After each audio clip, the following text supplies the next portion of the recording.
Oh, wow. Sweet emotion.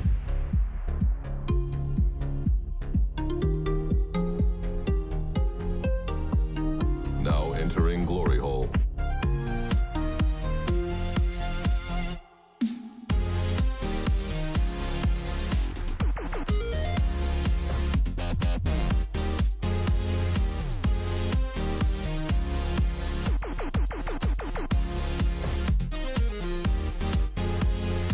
Boom, that's what I'm talking about.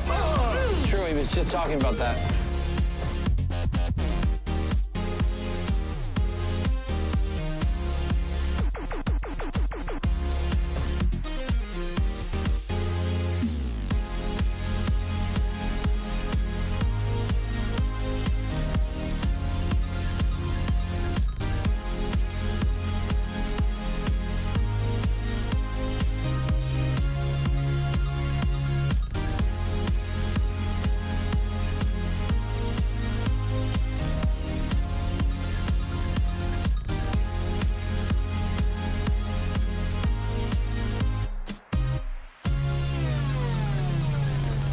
All right, buddy. Time to wash your mouth out with Gordon.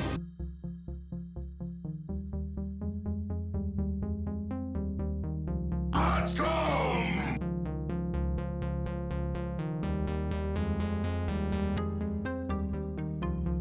Love is the fish hook that hooks the fish.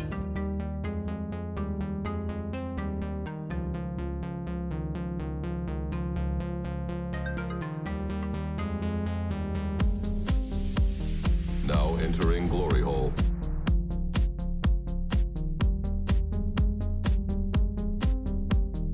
Show no mercy. We fight for the glory of Avis.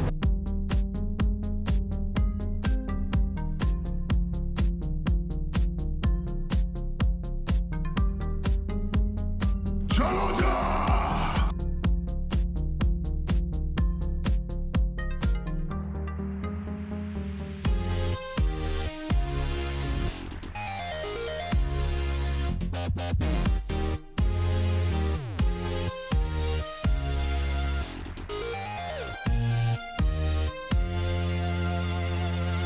Boom. Yeah, not like that, but yeah. Right.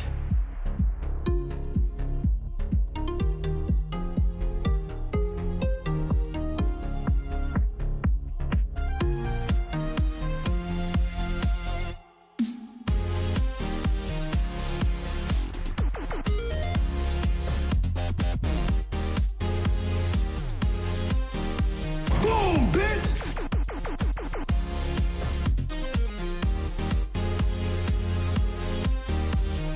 That's what I'm talking about, right there on that boom!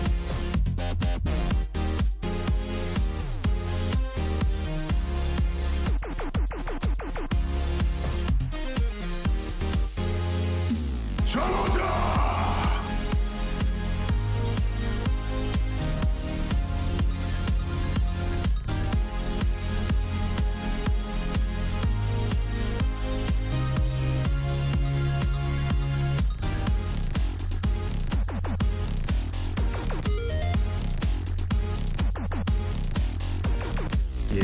Yeah, I like that.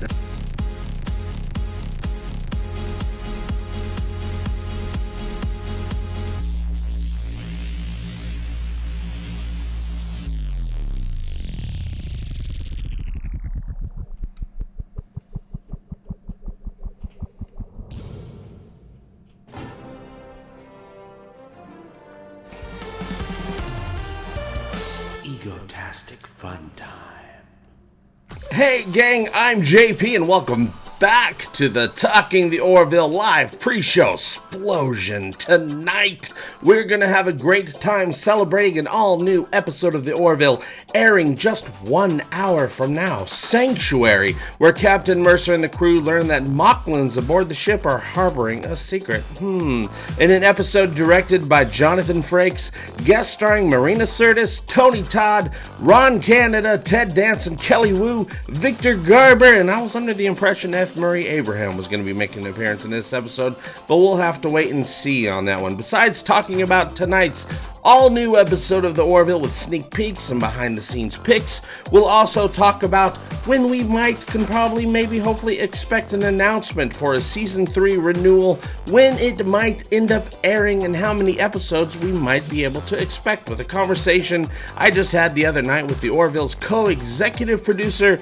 Andre Bormanis. It's all happening right now before an all-new episode of the Orville. But first, you guys, let's say hello, Jaloja! Yes, Jaloja, everyone. We're back, finally. After 3 weeks of no new episodes, or is this the third week? I don't know math too well. We are finally getting a new episode of the Orville, leaving us with tonight and 2 more episodes. And I also have a little bit of information about those second 2 episodes. Kind of like, what to expect as far as, how they relate to each other. I had a great time at Yuri's night. I talked to a lot of people from the Orville, from the Expanse, from other things around the Nerdist sphere. And tonight's all about the Orville. So let's celebrate the show that we all love, and let's say hello. Let's see who's here. As always, we'll see how well YouTube is, gonna do for us and tell me who's here. Oh, we got a lot of people here. Let me rearrange the screen because I want to say some real good hellos to everybody. Jaloja, which actually, we say Jaloja, but man, that is not a greeting at all.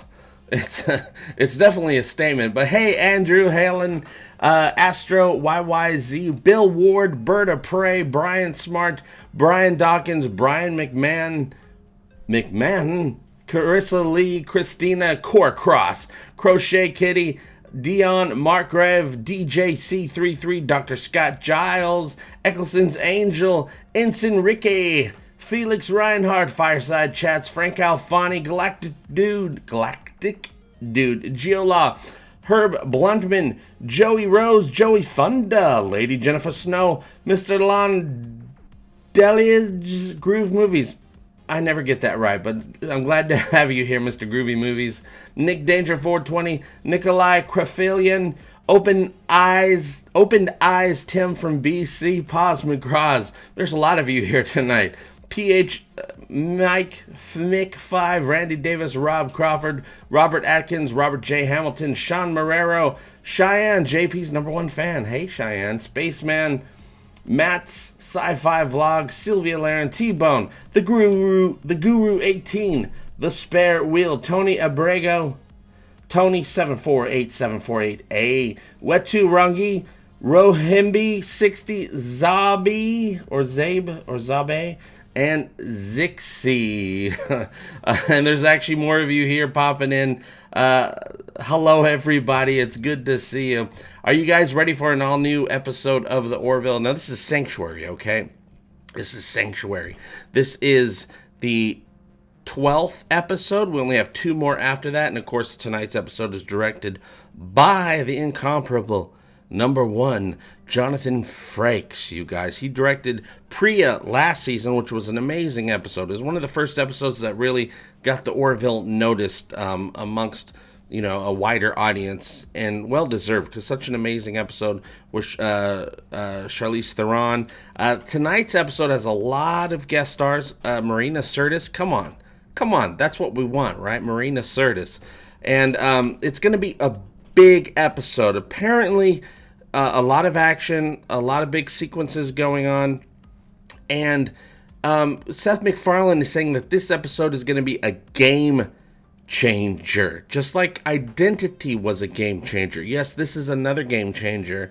And I think all the situations that we've had last season and this season with the Mocklins, because the Mocklins have been trouble, right, you guys? We've been like, these people, the way they live their lives, their views on the universe, the views on all this stuff, they're trouble. How long, Captain Mercer said, how long are we going to overlook the way that they, exist? Our views are so different, right?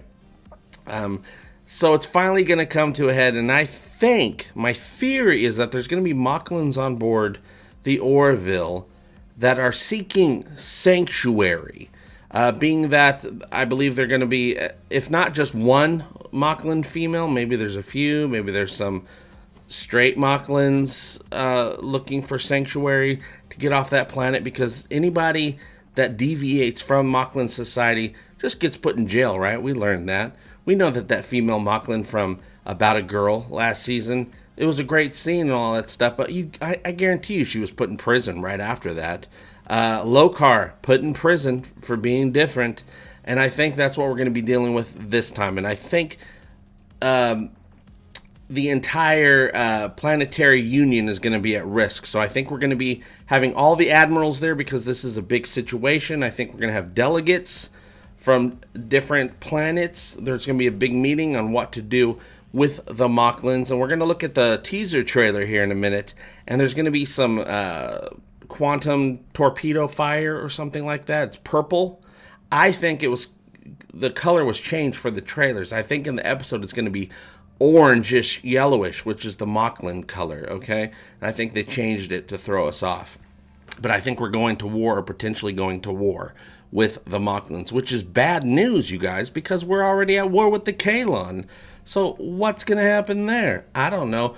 Brandon Richardson, you know what you're going to get? You're going to get a... Now entering glory hole. Brandon Richardson, you are entering the glory hole. Thank you so much. Jaloja is an appropriate greeting for number 1. Also, take my money. Well, thank you very much, Brandon Richardson. You know how to get my attention. So what do you guys... let me press some buttons here. Okay. So I'm extremely excited for tonight's episode. And, well, let's see what you guys are saying. JP, you're doing something right because this chat is exploding. Awesome fun time. Yeah, it is going pretty fast. It's been going pretty fast the last few weeks, but now I do notice it is going faster now. So I'm going to try to get, read as many as I can. Absolutely. Astro YYZ says the planetary union needs all the friends it can get, right? That's why we had to go get the Krill. We had to make friends with the Krill, and the Krill are absolutely horrible. And we're becoming buddies with them so that we can fight the Kalon. The Mocklins, lest you forget, they're the ones that make the weapons. They're the big weapons planet. Everybody gets their weapons from them. That's what they're all about. I don't think we can handle going up against them and the Kalon, so we got to figure this out. Also, I'm very interested in seeing exactly what Marina Sirtis's role is going to be, and I do have a picture of her on set. It's a picture you've seen before, but I actually found the colorized version finally, so we get a little new, view into her outfit and all that great stuff. I also have a few other behind-the-scenes pictures with Jonathan Frakes and a couple other things, some more, items to look at, some surprises. I have it all right here in front of me. Gobi Thoth! Gobi Thoth. Oh, wow. Sweet emotion. I gotta catch it before it leaves my screen here. Hope you had a fantastic road trip. I've been holding my Jaloja all day long. Well, I Jaloja'd right before we started. Yuri's night was amazing, you guys. I talked to Tim Russ, which I'll play a little bit of it for you here. I got home last night after a 2-day road trip, okay? So this morning I got up, I instantly uploaded stuff and had to start going. I had like 80 videos, okay? And I have audio I have to line up. Not all the audio came out, unfortunately, because I'm an idiot. But there was so much to go through, and I was like, I just got to get as many as I can of people saying hashtag renew the Orville, because it hasn't officially been renewed yet, as you guys, I'm sure, know. Geolaw! Boom. Yeah, not like that, but yeah. Right. Thank you so much, Geolaw. My favorite hockey team is playing their first playoff game tonight, and I'm watching this instead. And I'm a Canadian. Oh, man, that says a lot. I should be giving you a super chat, Geolaw. Got to get my JP and the Orville fix. Oh, I'm so excited about tonight's episode. I can't tell you. Well, I am telling you, so, how about that? Aaron Hall. You get a little latchcomb there, Aaron. Hey, JP, this break has been way too long. Also loved your Renew the Orville video earlier. That was great. Yeah, thank you very much, Aaron. If you haven't watched my Renew the Orville video, I have... I just put it out a few hours ago. I got Tim Russ, Patricia Talman from Babylon 5, Kyle Hill from Nerdist, Well, we talked to Andre Bormanis, but I was going to have him say hashtag renew the Orville because he's part of all of that, right? And a bunch of other people, Hallie Lambert from The Expanse, all saying hashtag renew the Orville because we're going to get it going, you guys. And I have hope that we're getting that. Fraser Manley, thank you so much. That's what I'm talking about right there on that board. I appreciate that, Fraser Manley. That's a Manley Fraser right there. Curtis Tate says, hey, JP, great to have you back live. Thanks, Curtis. And you know what? It is so great to be back live. It was such a huge, like, stress bomb for me going out and being away from my computer to talk to you guys and make videos and stuff like that. So there was always that level of nervousness. I was like, oh, God, my channel is dying, but this is such a great experience. Sean Marrero, thank you so much. Boom, bitch.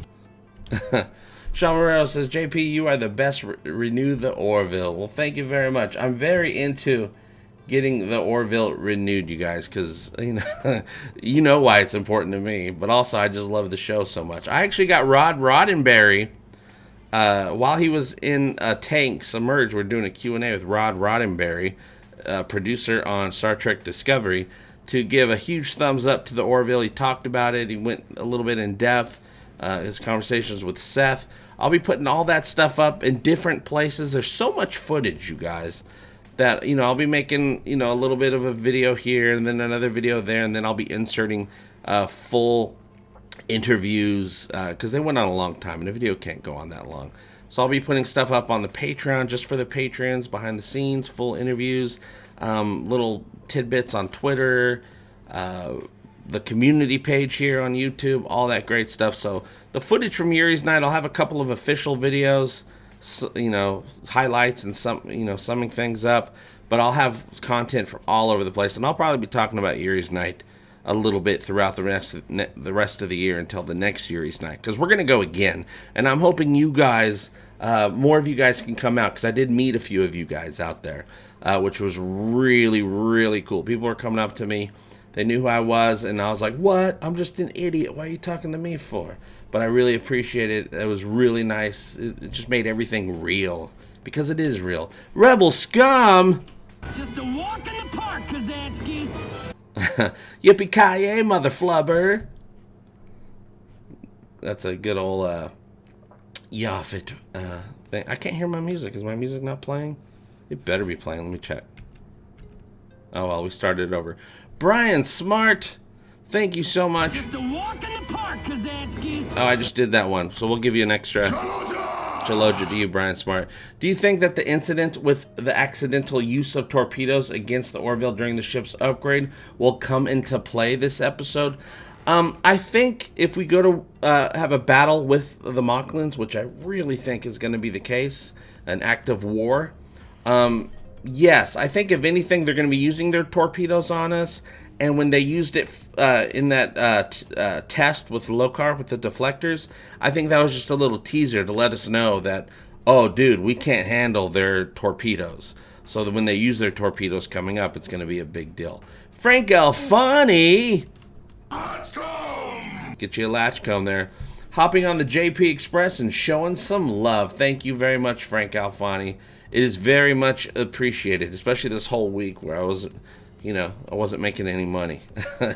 So I just paid myself nothing all week. But it was worth it because that was a once-in-a-lifetime experience. Well, hopefully once-a-year experience going to Yuri's Night and making those connections and celebrating space accomplishments in space, which more and more are coming all the time, right? Hey, anybody see a black hole recently? I did. There was pictures of it and everything. Eric with a K. Show no mercy. We fight for the glory of Avis.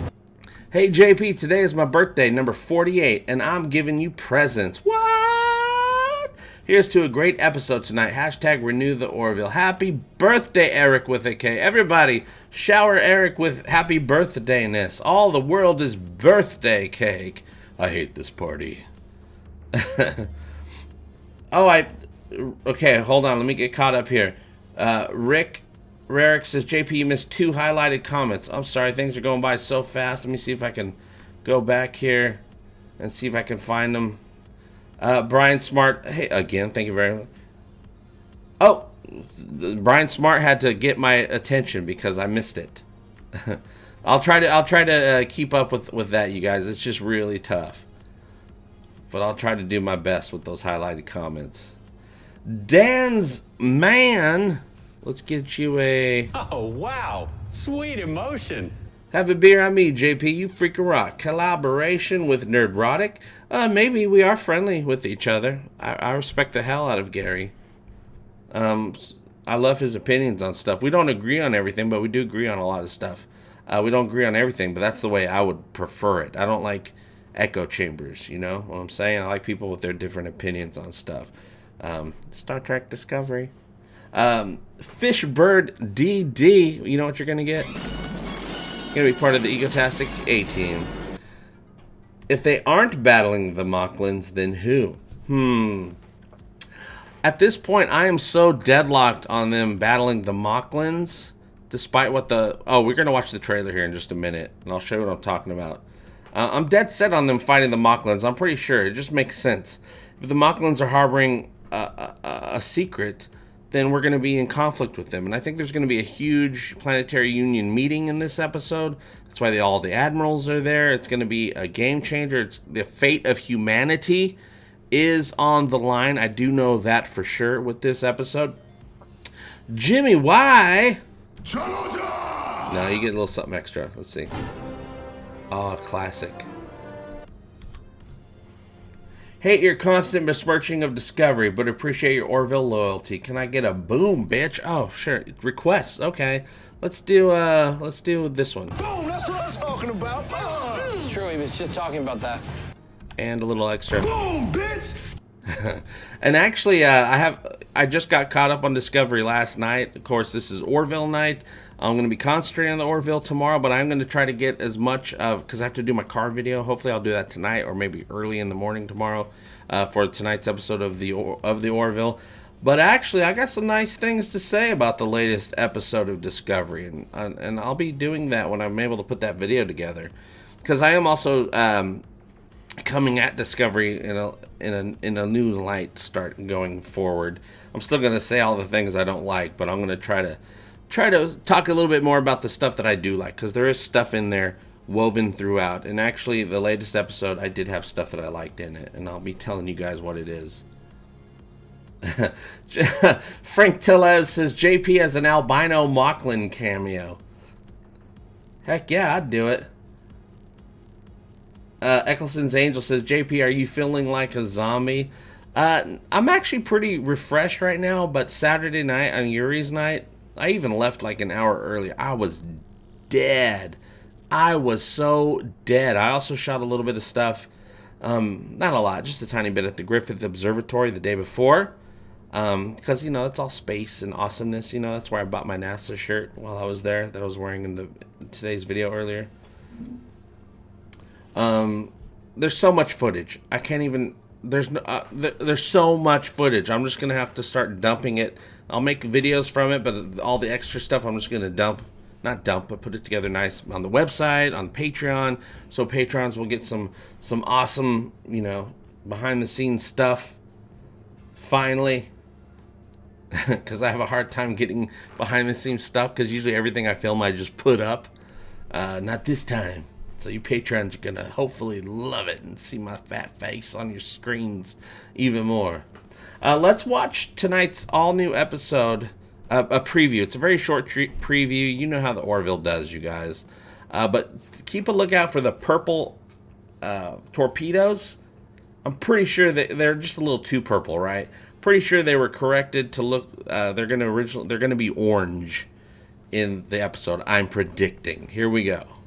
Fox Thursday. Man, I hope we're up to this. The Orville faces its fiercest challenge yet. That's an act of war. I'll give you one warning.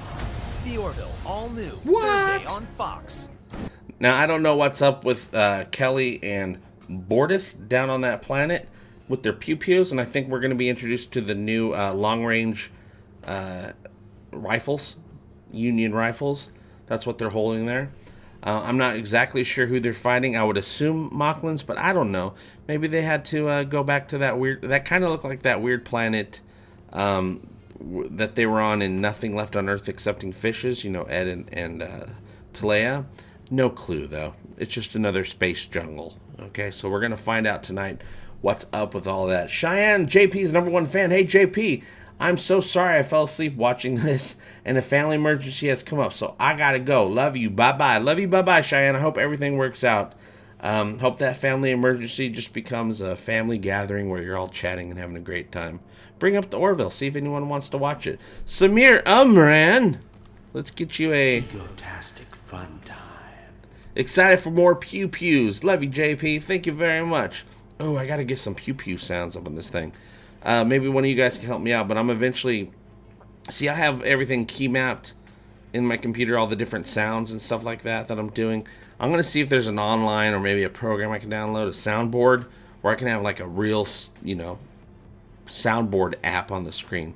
So I can type out what everything is. Because right now I always guess what number means what sound effect. I'm pretty sure there's something out there, right? I can build it otherwise.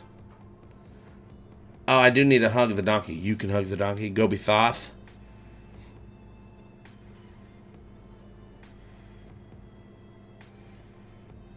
Look at that. People in the Orville community are nice. Herb Blutman says to Cheyenne, JP's #1 fan, hope for the best possible outcome for the fam emergency. I know the feeling. Me too. It's scary, isn't it, you guys? Set phasers to caress, Mark Walters. Now let's look at a few pictures for tonight's episode. And actually there's a surprise.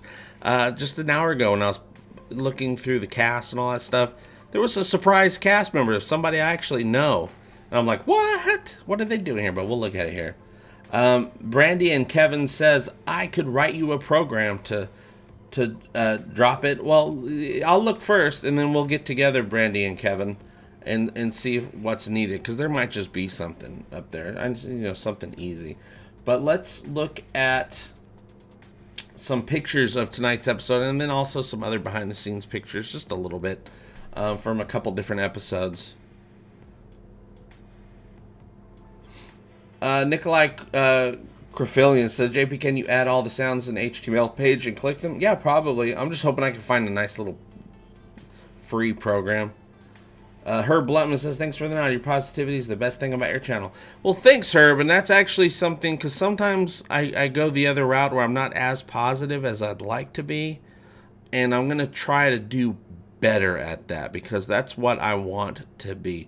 I still want to say things, how I feel, but I'm going to try to be a little bit more positive, spread out a little bit more positivity, because we got enough of the negativity. But I'm still going to tell it like it is, because that's just what I got to do.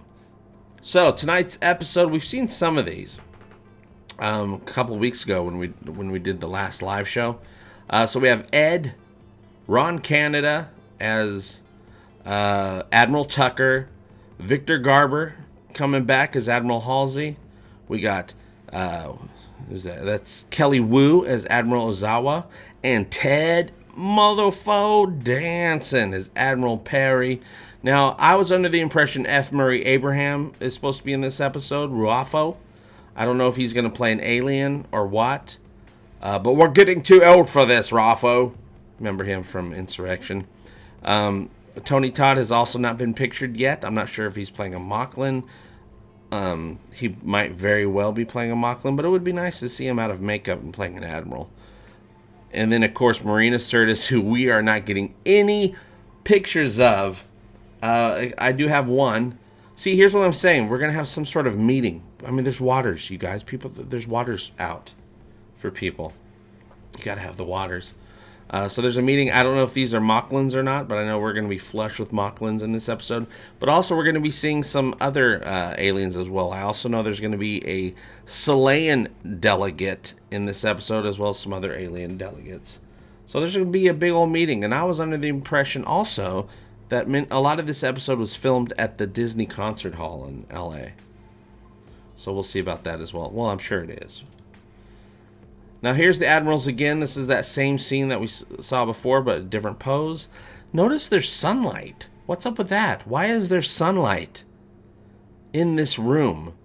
Is the Orville docked on a planet like it was with Kalon Prime? Interesting, which also was the first time we saw that the Orville can dock in the atmosphere of a planet. Here's a little behind the scenes. Adrian Palicki and you know who, number one. He's got all of his notes right there. Gotta love him. Jonathan Frakes. Here's Jonathan Frakes talking to Victor Garber. Victor's like, man, I really love this scene. It's really great. And Jonathan Frakes like, yeah, you're doing so well, and so am I. We're doing well together.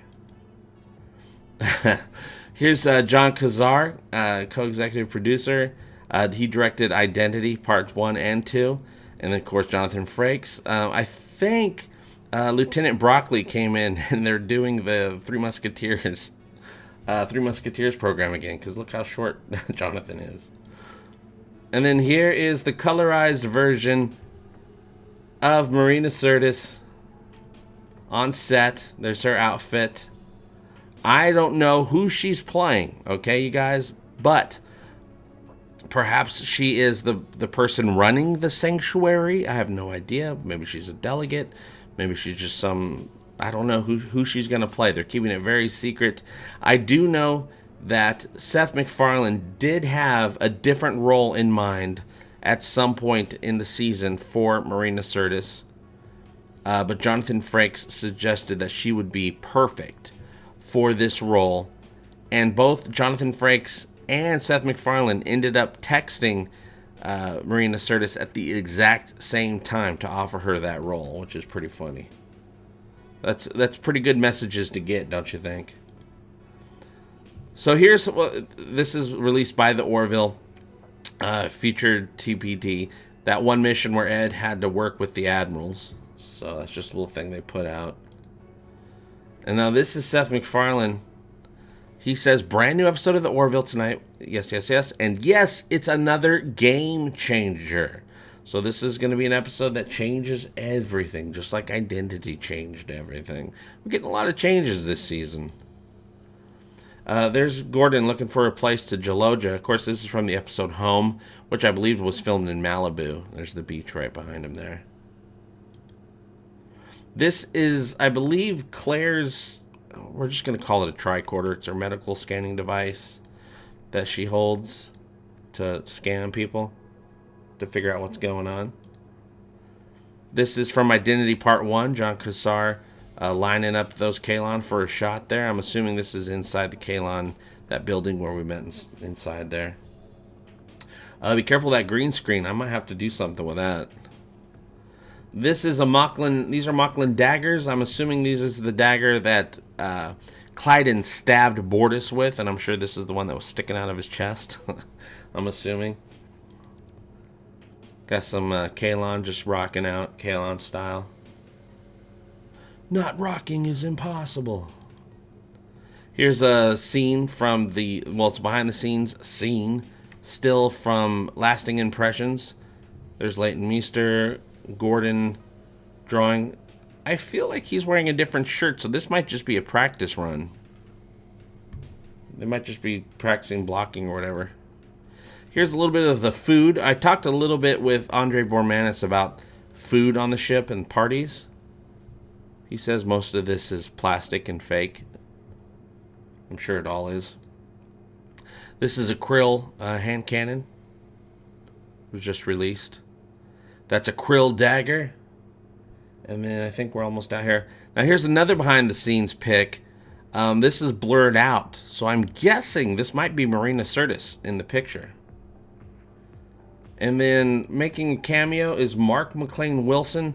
I saw his name and I'm like, Mark McLean? I know Mark McLean Wilson. He's playing a Selean delegate in tonight's episode. We were introduced about 10 years ago. We've been friends on Facebook forever. My friend Michelle Gardner introduced us, and I was super surprised just to see his name on the cast today. So we're gonna be seeing him. I don't know how much he's doing on the episode, but perhaps I'll bring him on one of these times and we'll ask him, everything he noticed or everything that he was involved with in the episode, and get a little behind the scenes information from Mark, because we can. if he's nice enough to come on, which I'm sure he would. Why wouldn't he be nice, you guys? Now we got a little bit of business here. Spaceman Matt's sci-fi vlog. Yeah, I like that. That's good. Yeah, you look like the guy who's on the list because you know the DJ. What? Do you think that Disney will keep both ABC and Fox? I think Fox will be gone in September. The Orville season 3 could wind up elsewhere, though. Well, I'm thinking that the Orville I think it's already been picked up with an option for a 4th and 5th season, but that's just a rumor. I did talk to Andre Bormanis. I'll have a little clip I'll show you here in a little bit. He's very hopeful that we're getting a 3rd season, as he says. I think what Fox has been doing the last few weeks, what the Orville production's been doing, is selling the show, talking up the show about how valuable it is for streaming. And streaming's the next big thing. Disney wants to know that a show has big streaming power, right? The Orville has huge merch opportunities, which Disney knows everything about merch, right? And it was just released a day or two ago that the Live Plus 7 ratings just came out. And Live Plus 7 means there's the live views that a show gets, but then there's the delayed views, the DVR, the Hulu, the Amazon Prime stuff for 7 days. And that's what they count, right? The live plus the 7 days. And apparently the Orville, practically breaking records almost. Their plus 7 views went up 133%. Of all the shows out there, it's the number 1 show. It went up higher than any other show. The second show was Whiskey, what was that called? Whiskey something. Some show that's out, Whiskey something. It did like 117% more in those plus 7 days. But the Orville knocked everything out of the water. That's very good news. That's almost a guarantee that we're getting another season. Now, of course, I know they want to do another season. The Orville does, so I think it will work out. Now, as far as what their influence so far, it's too early to tell because the deal just went through and the Orville was mostly pretty much complete. I know that they just did some pickups. They supposedly did some pickups, some reshoots just a couple days ago. So we'll see about all of that stuff. So there was really nothing to talk about as far as Disney goes with Andre Bormanis. I did talk a little bit about Amazon taking over The Expanse with Hallie Lambert. She's a writer on The Expanse, and she says, I got a whole interview with her. We'll see that in another video. But she says it's been great. They've been fine. The Amazon's basically it's a great relationship. They have a couple of ideas, but they mostly just let them do their show, which is how you don't mess up a show, right? So hopefully Disney doesn't come into play except for to throw more money at the Orville, right? See what you guys are saying. Kathia Star and CBS is kicking their own butts because they didn't pick up the Orville when they had the chance. The dumb beep. But I'm actually happy that they didn't, because I think it's doing way better under the Fox flag. Fox is going to give Seth MacFarlane a lot more control than CBS would have given him. So I think it all works out for the best. Also, there's the chance that if CBS picked up that show, that it would just be on CBS All Access, and we don't want that. We want... I was talking with Tim Russ, and he said the show is free on live television. I actually have that clip as well. It's going to be part of the little package we're going to play here. Talking about it's 30 minutes, less than 30 minutes till a brand new episode of The Orville. Now, when The Orville starts playing, when it starts airing, if you want to go watch it, go do that. Get my attention any way you can, and we'll give you a big farewell. We'll give you a... if you're going to go watch the show, because that's more important than this stupid show, you guys. But yeah, let's go ahead and talk. I'm going to play the clip of Tim Russ, me talking with Tim Russ and Andre Bormanis. And I'll talk a little bit about meeting Andre Bormanis because it was kind of a little bit weird for me. Actually, Tim Russ as well. Jake Krause. Yeah, not like that, but yeah. Right. Can I get a, that's an act of war? Good work, JP. That's an act of war. That's why I'm thinking it's the Mocklins, right? The Mocklins fire on them, and that's an act of war because they have treaties, right? Okay, so here's a little clip of me talking just a little bit with Tim Russ and Andre Bormanis about the Orville. Well, the story was very good. Yeah. Especially the subplot story that was centered around what my character was doing as a museum curator. I thought was brilliant and very poignant, and I thought it worked very well. So I was very happy with the writing, the storyline that I was able to be part of in that episode. And I enjoy playing a museum curator because history is a hobby of mine, so it was very cool. Oh, yeah, absolutely. And it was modern history to us, but to them it's ancient history. It's free TV. Yeah. You can get it with rabbit ears. Yeah. That's right. In HD. Yeah, I don't got it. And it's good stuff. That's right. I could tell by the number of people that got a hold of me and said, nice work on Orville, that mentioned it. There's a lot of people that came in. Other shows I've been on, just a little bit. Yeah. A lot of people on Orville, and I can just tell by that number. Oh yeah, the ratings are there. We got it. So we're gonna get the Orville, you guys. We're gonna get it, Dr. you guys. Sherman said so. It's gonna happen. We got it delivered from the Mocklin doctor. That's right. Rico Anderson, Tim Russ. Ladies and gentlemen, the Orville's coming back, hopefully. Thank you very much. Rico Anderson was a Mocklin doctor in About a Girl. We certainly did in season 2. If we get a season 3, I imagine we will be doing that as well. The order, the number of episodes, I have no idea. Yeah. My guess is that, it would probably be 13, but I don't know. Yeah, because technically season 1 was 13. Yes. Technically season 2 was 13. Yes, The exactly. carryover changed that. If the show gets renewed, and this is complete guesstimation, right, he's not going to have the final answer on this. Yes. There's so many cogs in the machine, okay? Yes. How long do you think we'd have to wait for long? season 3? Say it's like, oh, we're greenlit right now. Right. To That's a really good question.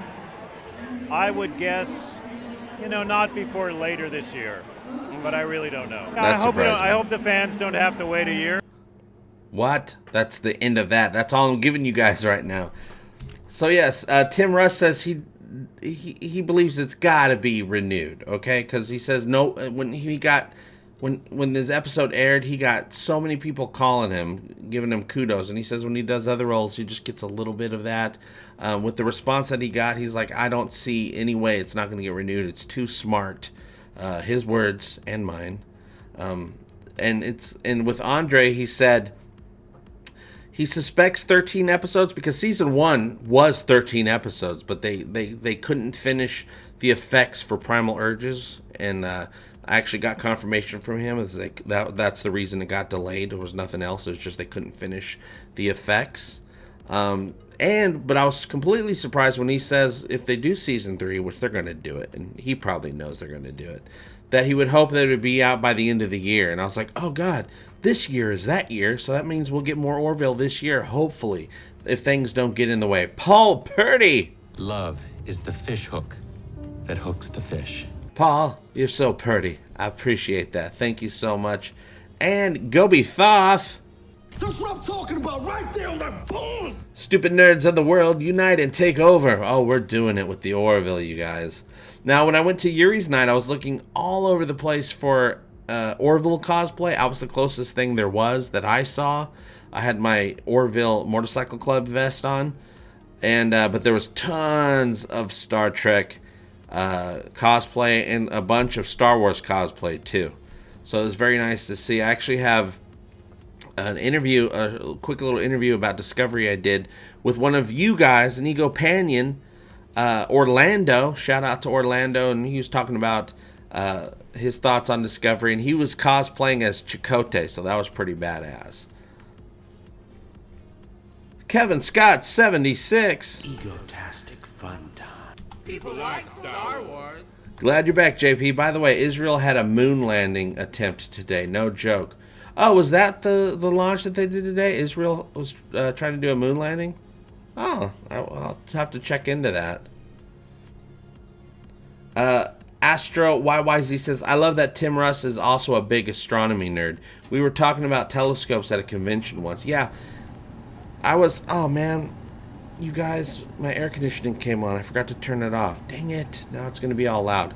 Hopefully, I might have to run and turn that off in a second. Yeah, meeting Tim Russ was very weird because he was talking with Rico Anderson, who played Mocklin Doctor in About a Girl. So they're chatting. I finished interviewing Rico. I got a full long interview with Rico, and then I come back out, finished with Rico, and then all of a sudden there's Tim Russ and Rico talking, and they're having a huge, big, lively conversation. So I just stood nearby and I waited. I just waited, and I was waiting to get a word in edgewise, waiting for the conversation to go down because I didn't want to interrupt, because Rico wants to talk to Tim Russ too, right? And I didn't want to interrupt, so I just stood there and waited, and finally I got a chance. And it took a minute for Tim Russ to warm up to Egotastic FunTime, but eventually he did, and so it was all smiles and, you know, and pleasantries and, you know, handshakes and laughter and all that great stuff. So that was nice. I'm sorry, you guys. I have to turn this off. Hold on.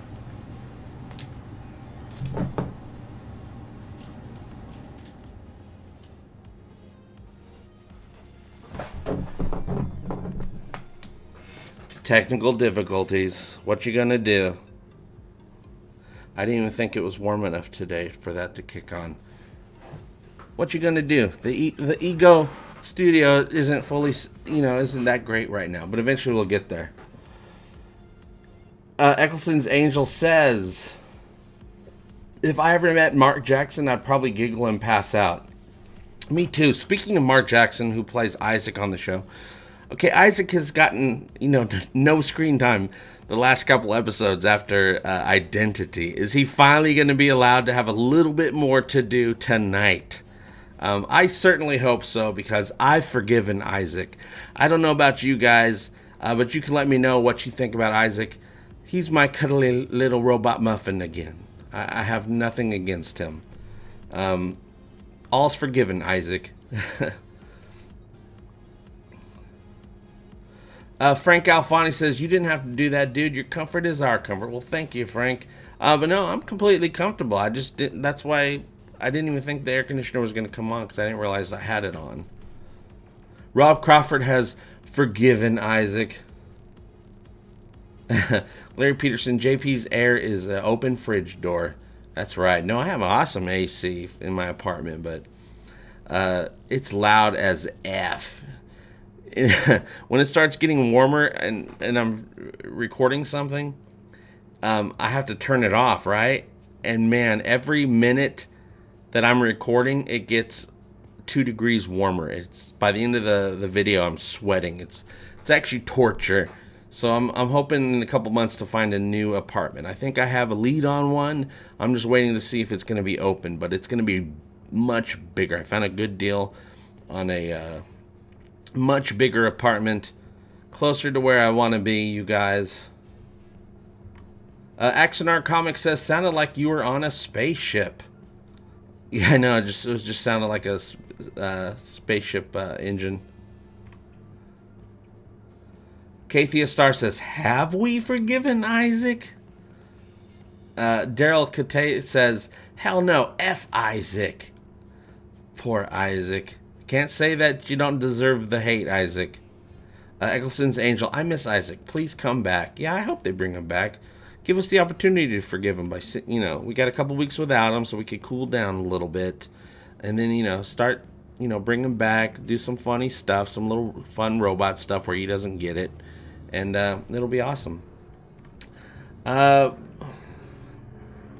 PH Mike 5 says, JP, I love your Seth Trek poster back there. Is that custom? Yes, I designed, let's see here. I designed the Seth Trek poster. I think there's a link down there for the poster, the canvas, the t-shirts. I think there's stickers. Anyway, most of you guys buy the t-shirts, which are awesome. The t-shirts are a little bit different. It's the exact same design, but it's a little bit, I have a little bit of a worn look to them. You know, I like t-shirts where the image is a little bit worn looking, just a little bit. I just like it when the t-shirts do that, so I have a little effect like that on it.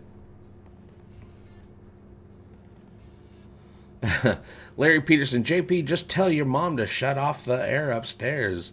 LOL. I wish my mom was here. I got to see my mom when I went out to Los Angeles, because that's where I'm from. So I got to visit my mom. I only get to see her maybe once every year or two. So I got to see her for a day, so that was nice. I wish she was here. I could tell her to turn off the air. Rob Crawford says, hashtag renew Isaac. Yeah, I'm very interested. And it's also, I'm interested to see Isaac. But we're finally getting a Mocklin episode that I don't think is about Bortus and Clyden. It's about actual having problems with the Mocklins of Mockless. And I'm interested to see, because what if it ends up, if it's a game changer, that means it's not going to work out, right? That means the Mocklins aren't going to be on our side. They're going to be against us. That's not cool. T-Bone says, I still love that hangry nerd troll bit. What are you talking about? Leave me alone. I want to go eat a Snickers. Oh, God. Get out of here, dude. Hate that guy. Brian Smart says, did you catch in Lasting Impressions that Tala was dressed like Meg from Family Guy? Oh, no, I didn't put two and two together. I was already...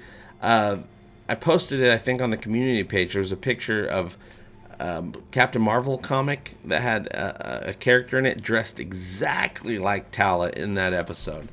Like, exactly. It was nuts. But yeah, I love that that's hilarious if she's dressed like Meg. Andrew Cruz. Andrew, I'm sorry, I don't know how to say that. Sorry. You're going to get a, let's do... Love is the fish hook that hooks the fish. What's your favorite adult beverage? I hope you can buy one for $10. This one's on me. I certainly can. Thank you very much, Andrew. I appreciate that. For those of you that were paying attention to Instagram, I was posting a lot on Instagram the last couple of days, trying to get used to it, because apparently everybody's on Instagram. Most of the people on the Orville that I follow are always posting on Instagram, so I'm like, okay, I guess Instagram's the thing to do. So just so for those of you who care, I'm going to be doing a lot more on Instagram going forward. Dr. Scott Giles says, Angry Nerd Troll should run for office. He'd fit right in. Gobi Thoth, hug the donkey. Now, you guys, 12 minutes until a brand new episode of the Orville. Guest starring Marina Sirtis, directed by Jonathan Frakes, is airing. So if you're going to go watch that, you got to let me know. Get my attention any way you can. This live show will probably go a little long. Or, it goes long anyway, so it'll probably go long again. Once the Orville starts airing, please try not to give any spoilers, because we're still going to be chatting. I'll do my best to not read any that I come across, but sometimes I miss it. But of course, we'll be talking about the Orville. We're talking about Star Trek. Whatever you guys want to ask that I read, we'll talk about Yuri's Night. The Expanse. I'm still getting caught up on The Expanse, because once we are done, and I'm going to give you the schedule for the Orville here right now, because it's very interesting. Oh, tidbit of information that you need to know before you go for the rest of the season. Brandon Kim says, we'll be watching. All right, so you guys, tonight is Sanctuary, okay? Sanctuary. Directed by Jonathan Frakes. This is our last standalone episode, you guys, because the next two episodes, which air next week, April 18th, and the week after that, April 11th, are actually another two-part event. So we had Identity Saga, which was Identity 1 and 2, which was a big two-part event, the very first Orville two-part event. We're going to be getting a second Orville two-part event starting next week with 2 episodes. Both episodes have their own name. Next week's episode is Tomorrow and Tomorrow and Tomorrow. A time distortion affects Ed and Kelly's relationship. So we're doing a time, maybe a loop or distortion or time travel. something like that. It's going to start taking place in next week's episode, tomorrow and tomorrow and tomorrow. And then the season finale is called The Road Not Taken. The very last episode of season 2. The crew must contend with a disastrous fallout from Kelly's decision. So I guess Kelly makes some sort of decision next week on tomorrow and tomorrow and tomorrow. And then it's going to conclude with the finale on April 25th. So, of course, starting tonight, I'm going to watch the Orville, right? It starts in 10 minutes. I'm going to watch the Orville tonight, do my car video maybe tonight. I don't like the lighting at night. Maybe I'll get up early in the morning and get the car video going. And then start the full review. I also need to talk about Star Trek Discovery. And then next week, I'll be doing the big review for tomorrow and tomorrow and tomorrow. And then April 25th, I'll start doing the big review for The Road Not Taken. And once we're done with all the big Orville reviews, that's going to free up a lot of the big chunk of my time. So then we're going to, of course, we're always going to be talking about the Orville. I'm going to try to do an Orville video every week until the new season starts. Okay, we'll probably air those on Thursdays with our live shows. But because I'm freed up, we can start gearing up for season 4 of The Expanse, because that's the next big show that I'm covering. We don't know when it's airing yet. I don't believe. I don't know it's going to be released sometime this year. And that will be another show that I do a little bit more of a bigger to-do for. But, you know, I'll start reporting on news for The Expanse, doing full reviews of it. But, of course, we're always going to be talking the Orville all the time. That's never going to stop. And talking Star Trek and talking Picard and all the other cool stuff that's coming out. But luckily, I'll have a little bit more time not having to do the big Orville reviews. We'll be doing little Orville reviews, talking about the Orville. Frozen Owl, there you are, Frozen Owl. You know what, Frozen Owl, you're a long-time supporter, so you're going to get Twilight Zone tonight as well, I believe. Yeah, it was either last night or tonight. Tonight. They shouldn't have that tonight. They're also doing new Star Trek tonight, right? Twilight Zone tonight as well, I believe. Yeah, that's an episode called Replay, and I'm very interested to check it out because I did like the first 2 Twilight Zones because they're just fun little episodes, right? These Twilight Zones, they're not, you know, important. They're not going to ruin anything from the original Twilight Zones, and also they're doing a pretty good job with them. You know, it's kind of you know, you might watch them and be like, oh, that's pretty cool, but then the next week's a whole new thing. It's nothing. I don't know if the last episode's going to stick with you, but they're fun. They're okay. They're not Black Mirror, but they are very Twilight Zone-ish. Oh, yeah. Julia Gamby says, okay, bio break before the show. Outie. All right. Go Jaloja, Julia. You got to watch the Orville. I cannot wait for this episode, you guys. Adam Gary says, you look healthy, JB. Congrats on talking what you want to talk about. Thank you very much, Adam. I appreciate that. I got a lot more I want to talk about. My problem is I always run out of time. It takes so long to edit stuff. I need to figure this stuff out. I need to get better and better. Work not only hard. I work pretty hard, but I need to work smarter and harder and get more stuff to you guys. And work at making sure that the fun times and Egotastic FunTime are fun times. Because that's important too. That's why it's called Egotastic FunTime. Rob Crawford! Latchcomb, Rob Crawford. Instead of a 2-parter, it might be a 3-parter that carries over for next season. Rob Crawford, don't say that. No. I don't want that. I want them to finish the season. I don't think I can handle a cliffhanger to get us to the next season, though it might help the show, I guess, get more viewers next season. I don't want that though because it hurts. Do you guys remember how much it hurt the best of both worlds? That hurt. Do you know how waiting over the summer for the conclusion to that almost killed me. I'm surprised I'm alive right now. Brandy and Kevin says, gotta go get the snacks ready in Jaloja. All right, get out there. Go Jaloja. Give him all your money. Oh, wait. Oh, let's do a team. You guys are awesome. Okay, Axonar Comics says, does take a lot of work, but at least it gets more familiar. Yeah, more and more familiar. But man, I just need to get better. David Reed says, what if Avis is a cosmic being who's basically benign? It's been trying to guide the Krill, but they keep misinterpreting its teachings. Maybe it could complain that it never wanted to be a god. That'd be interesting if we get a little bit more Avis going on in this show. Or, you know, maybe even just the rental company would show up. Avis should probably, the actual rental car company should become a sponsor of the show, I think. 5 minutes until an all-new episode of the Orville, you guys.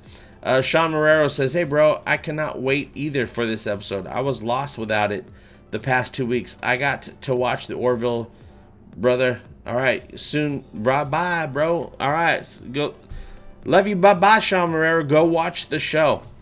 I'm actually really happy there wasn't a brand new episode last week. That just worked out. That just worked out for me. I went to the Yuri's night, and I was so worried that I was going to miss a brand new episode, and it just happened, just by luck, to be a rerun that week. Oh, so nice. Because I didn't want to miss this episode. Sanctuary, come on. Come on, you guys. Jonathan Frakes. Marina Sirtis. We got a party. Avis should be an actual character, says GLA. That'd be awesome. Oh, I hope not. YouTube user Marino as a Mocklin. No, I'm pretty sure she's going to be, you know, a regular human. There she is. This is her costume. I don't know what any of it has to do. I don't know if she's in the Planetary Union. I have no clue, but I'm very interested to find out. Dean Lucero, thank you so much. Boom, bitch! Whoa, what? Something just popped up on my screen. Hold on. Thank you very much, Dean. JP, your channel is awesome. Keep up the great work. I'm gonna try to get better too, because we're not there yet. This isn't right yet, but we're gonna get there. Robin Markowitz. Now entering Glory Hole. Getting ready to order a pizza and the Orville at 9 p.m. Then STD, then the Twilight Zone. Love you. Thanks for the Egotastic fun. Thank you, Robin. Man, I gotta watch all those things tonight as well. 3 minutes till the Orville, you guys. Mike 5 says, bye, all gonna go watch the show with my wife. Have a good one. Kevin Scott says, bye, JP. Thanks, big times. Robertson Screwdriver switching over to local Fox channel now. All right, you guys, we're getting close. 2 minutes. Felix Reinhardt says that is not her screen outfit. Oh, maybe not. Ryben Flynn says Marina's Ed's new love interest. That'd be fun. Yeah, I have no idea why Jonathan thought she was so great for this role, whatever the role is, but I guess we're going to find out. Dr. Scott Giles says, you'll figure out your process soon and be able to put out a lot of quality content. I'm sure of it. Well, thank you so much. I'm really trying to figure it out because it is hard. Like I got up at 8 this morning and started working, and I was just in front of the computer for, until about an hour before we started. And I'm like, oh, God, I should have been able to put out 8 videos. But no, 1.5 and get ready for the show. Bryce Stodd.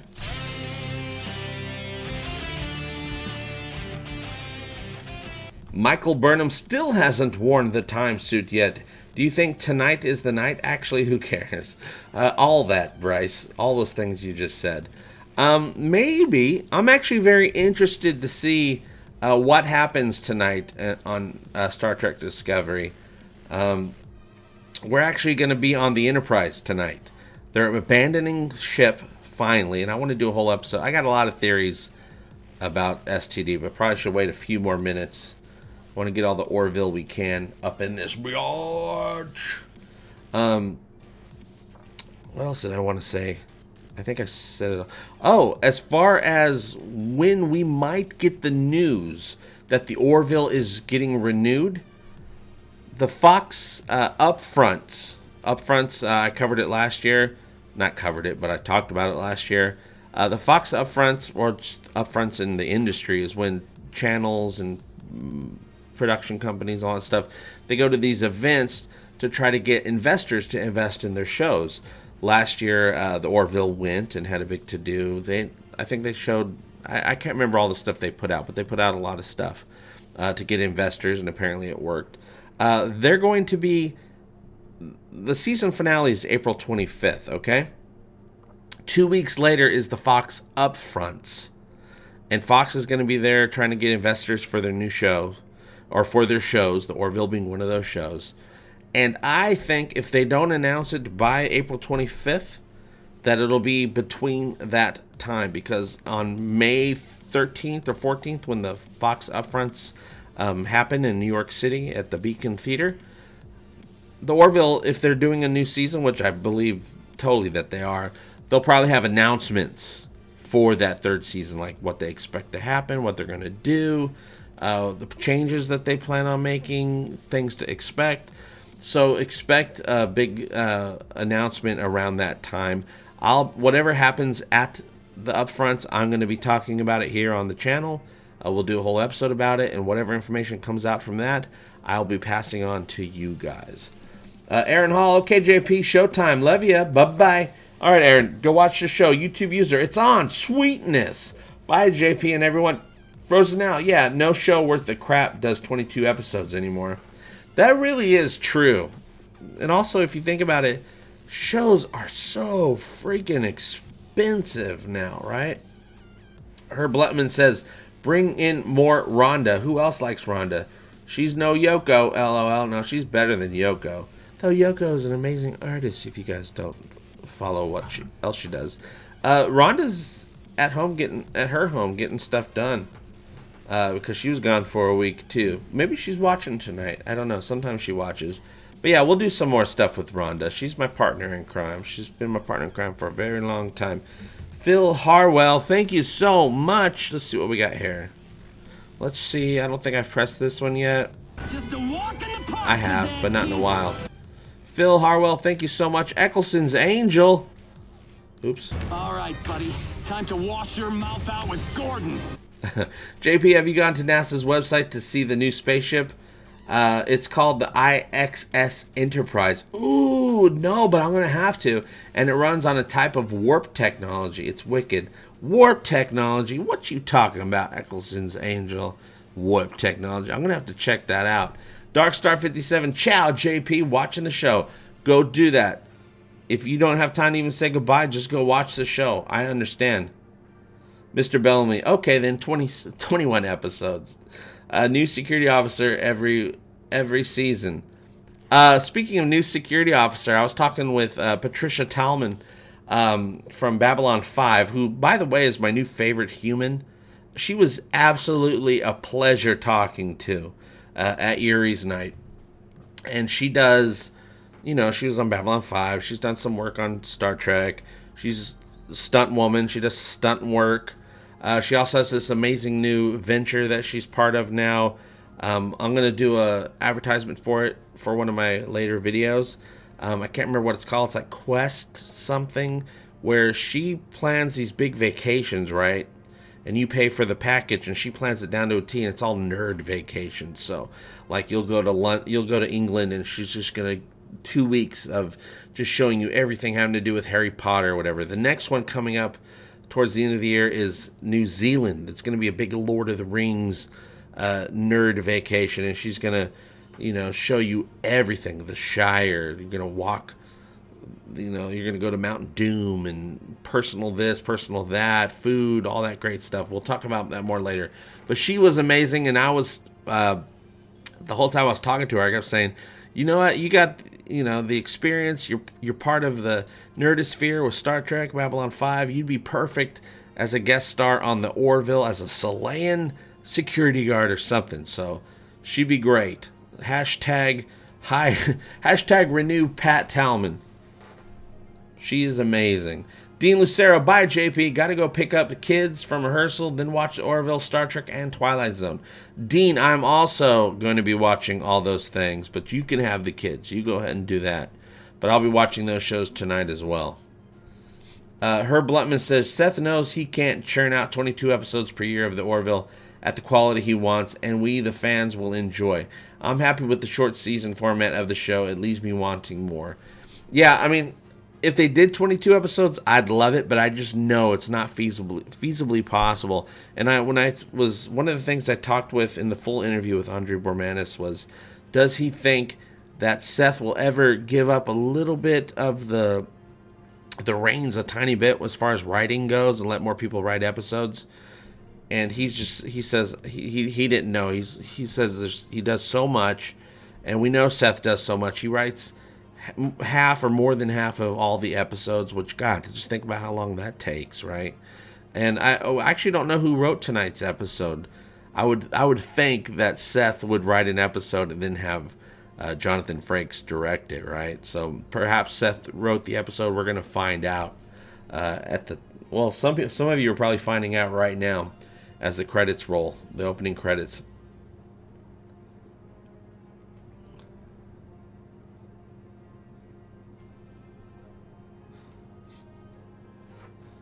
All right. Bananco says, what if you were selected as the narrator for the Twilight Zone rather than Jordan Peele? I would do it, but actually I'm very happy with the 2 episodes that I've seen. It's a little different, but he's got his own style about it, but also he does write by Rod Serling. I haven't necessarily fallen in love with some of the dialogue of the narrator as of yet for one of the episodes. But I think Jordan Peele has a cool vibe to be their narrator. But here's the person that I wanted them to hire before Jordan Peele, before I knew he was the narrator. Nick Offerman. Ron Swanson has an amazing voice, an amazing, very stern look to him when he wants to. Wouldn't he be a great narrator?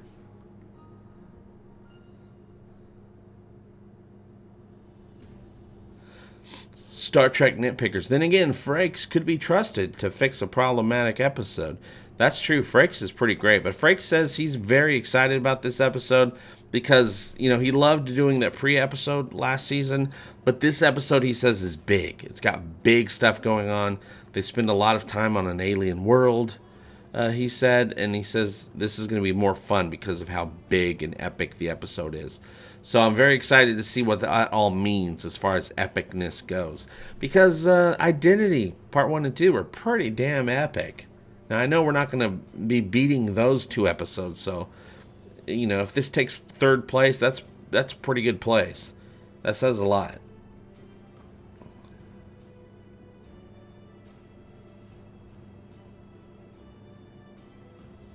Herb Blutman agrees. Nick Offerman would be great as host of TZ. Twilight Zone. Fireside Chat says STD sucked again tonight, if anyone cares. Well, I'm going to find out. Now, Jonathan Frakes, I believe, directed 2 episodes of Discovery this season, and those were the 2 episodes that I actually liked more than the others. I didn't know if they were just saving the better scripts for him to direct. I don't know what's up with that. But at Yuri's Night, I did get Rod Roddenberry, and I have footage of it, and I'll put it up at some point somewhere. I'll probably do an Orville-centric Yuri's Night video and then just a Yuri's Night video. Or maybe I'll just do one big thing altogether, right?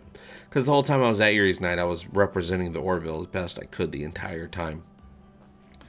So we'll see if Jonathan Frakes was given tonight's episode because they know he can lift it up, or they gave him tonight's episode because it's an amazing episode.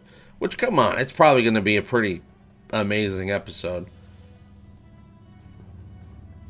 All right, Dion Markgrave, great show as always. I'm out. Have a great evening to you and to all. Laters. All right, we'll see you, Dion. I appreciate it. Yeah, I just watched Star Trek Discovery last week's episode. I was finally able to get caught up. And with lots and lots and lots of disclaimers, which I'm going to talk about in my review. If you take all the things that you don't like and you put them aside and you just look at some other things about the episode, I did like the episode, and I'm excited for tonight's episode. Because it looks like they're abandoning Discovery. That was the last thing they said. Anson Mount is Captain Pike, and I was like, yeah, they're abandoning Discovery. Yes, that's the best line of the entire series so far.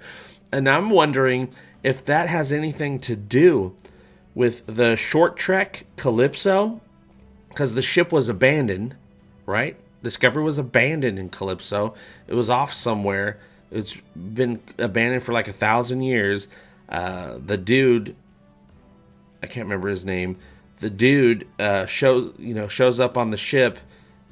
We don't know what's going on, and the ship's computer, the AI, had evolved itself over the years to be more advanced.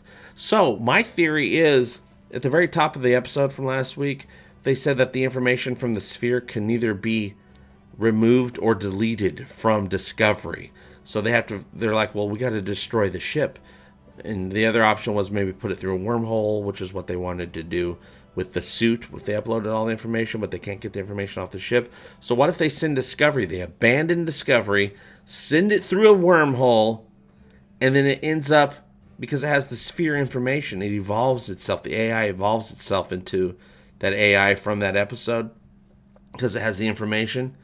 And then so it kind of ties in together. And then season 3 of Discovery, we're actually having a new Discovery ship, which hopefully looks better and doesn't have a spore drive, and it'll just have a different call tag at the end, Discovery-B or something like that. Take notes, because I'm seeing that coming up in the story that we're getting with STD. It seems like that's what they're doing. Hopefully they do a lot more of fixing the universe as well. Angel Farts created the universe, Gobi Thoth says. Bananko says, who will be Discovery's captain next season? Well, the actual captain is supposed to be Saru. He was the acting captain, right? Because they lost their captain, blah, blah, blah, blah, blah. And then Captain Pike took over and became the new captain for the mission. But he also gives back the power to Saru when it's not related to the signals, that stuff. So I'm assuming that once Pike is gone, that Saru becomes the captain, at least for a little bit before they get another captain. And I'm hoping that the real Lorca, because we met the evil Lorca from the Mirror Universe, but we never really found out what happened to the real Lorca from their Prime Universe. So hopefully Lorca will actually end up being on the show, because Jason Isaacs was great, even though the character wasn't that super great. So it'd be really nice to see a nice person version of anybody on the show. What's up, Kalon Primary? Hi everyone, I am back after some time away due to work. Well, awesome to see you, Kalon Primary. David Button says, weren't they on their way to Vulcan to get their new captain? Possibly, David, but I'm definitely not going to go back to check on that. With Discovery, they're a one and done. I don't want to hate on the show too much. We all know the problems with it, but there's some good stuff about it. But I'm not going to go back and do research for that show, because it's not like the Orville where I just watch it over and over again because I enjoy it so much. But yeah, possibly. I hope they figure it out. I hope they actually abandon the ship and fix something. They have the opportunity in the next couple episodes. What is there, 2 more episodes left? They have the opportunity. First off, we're going to be on the Enterprise. And even though it's the new Discovery Universe version of Enterprise, it's still going to be pretty badass. Rebecca Romaine, we're finally going to see her again. Learn more about her character, hopefully. So I am excited for tonight's episode. But man, I don't know how the story's going to go, because I take STD one episode at a time. One episode might be pretty okay, or have okay things in it. The next one's horrible, but might have a little nugget, but maybe not. And then, again, the next one. So I take each episode one at a time. The success of one episode does not carry over into another episode, and the failures of one episode does not carry over into the next episode. It's a very interesting way to review it. Mr. Tommy Pickles, hey JP, do you think Michael Burnham will appear on the Picard series? I do not put that. That could very well happen, but I hope it does not happen. And I'm actually, despite her backstory, I'm pretty okay with Michael Burnham. I think Sonequa Martin Green I really like her acting. I always have for years. I just don't like the character. But every once in a while they do something right with the character. I'm like, oh, you are human after all. And then another scene, no.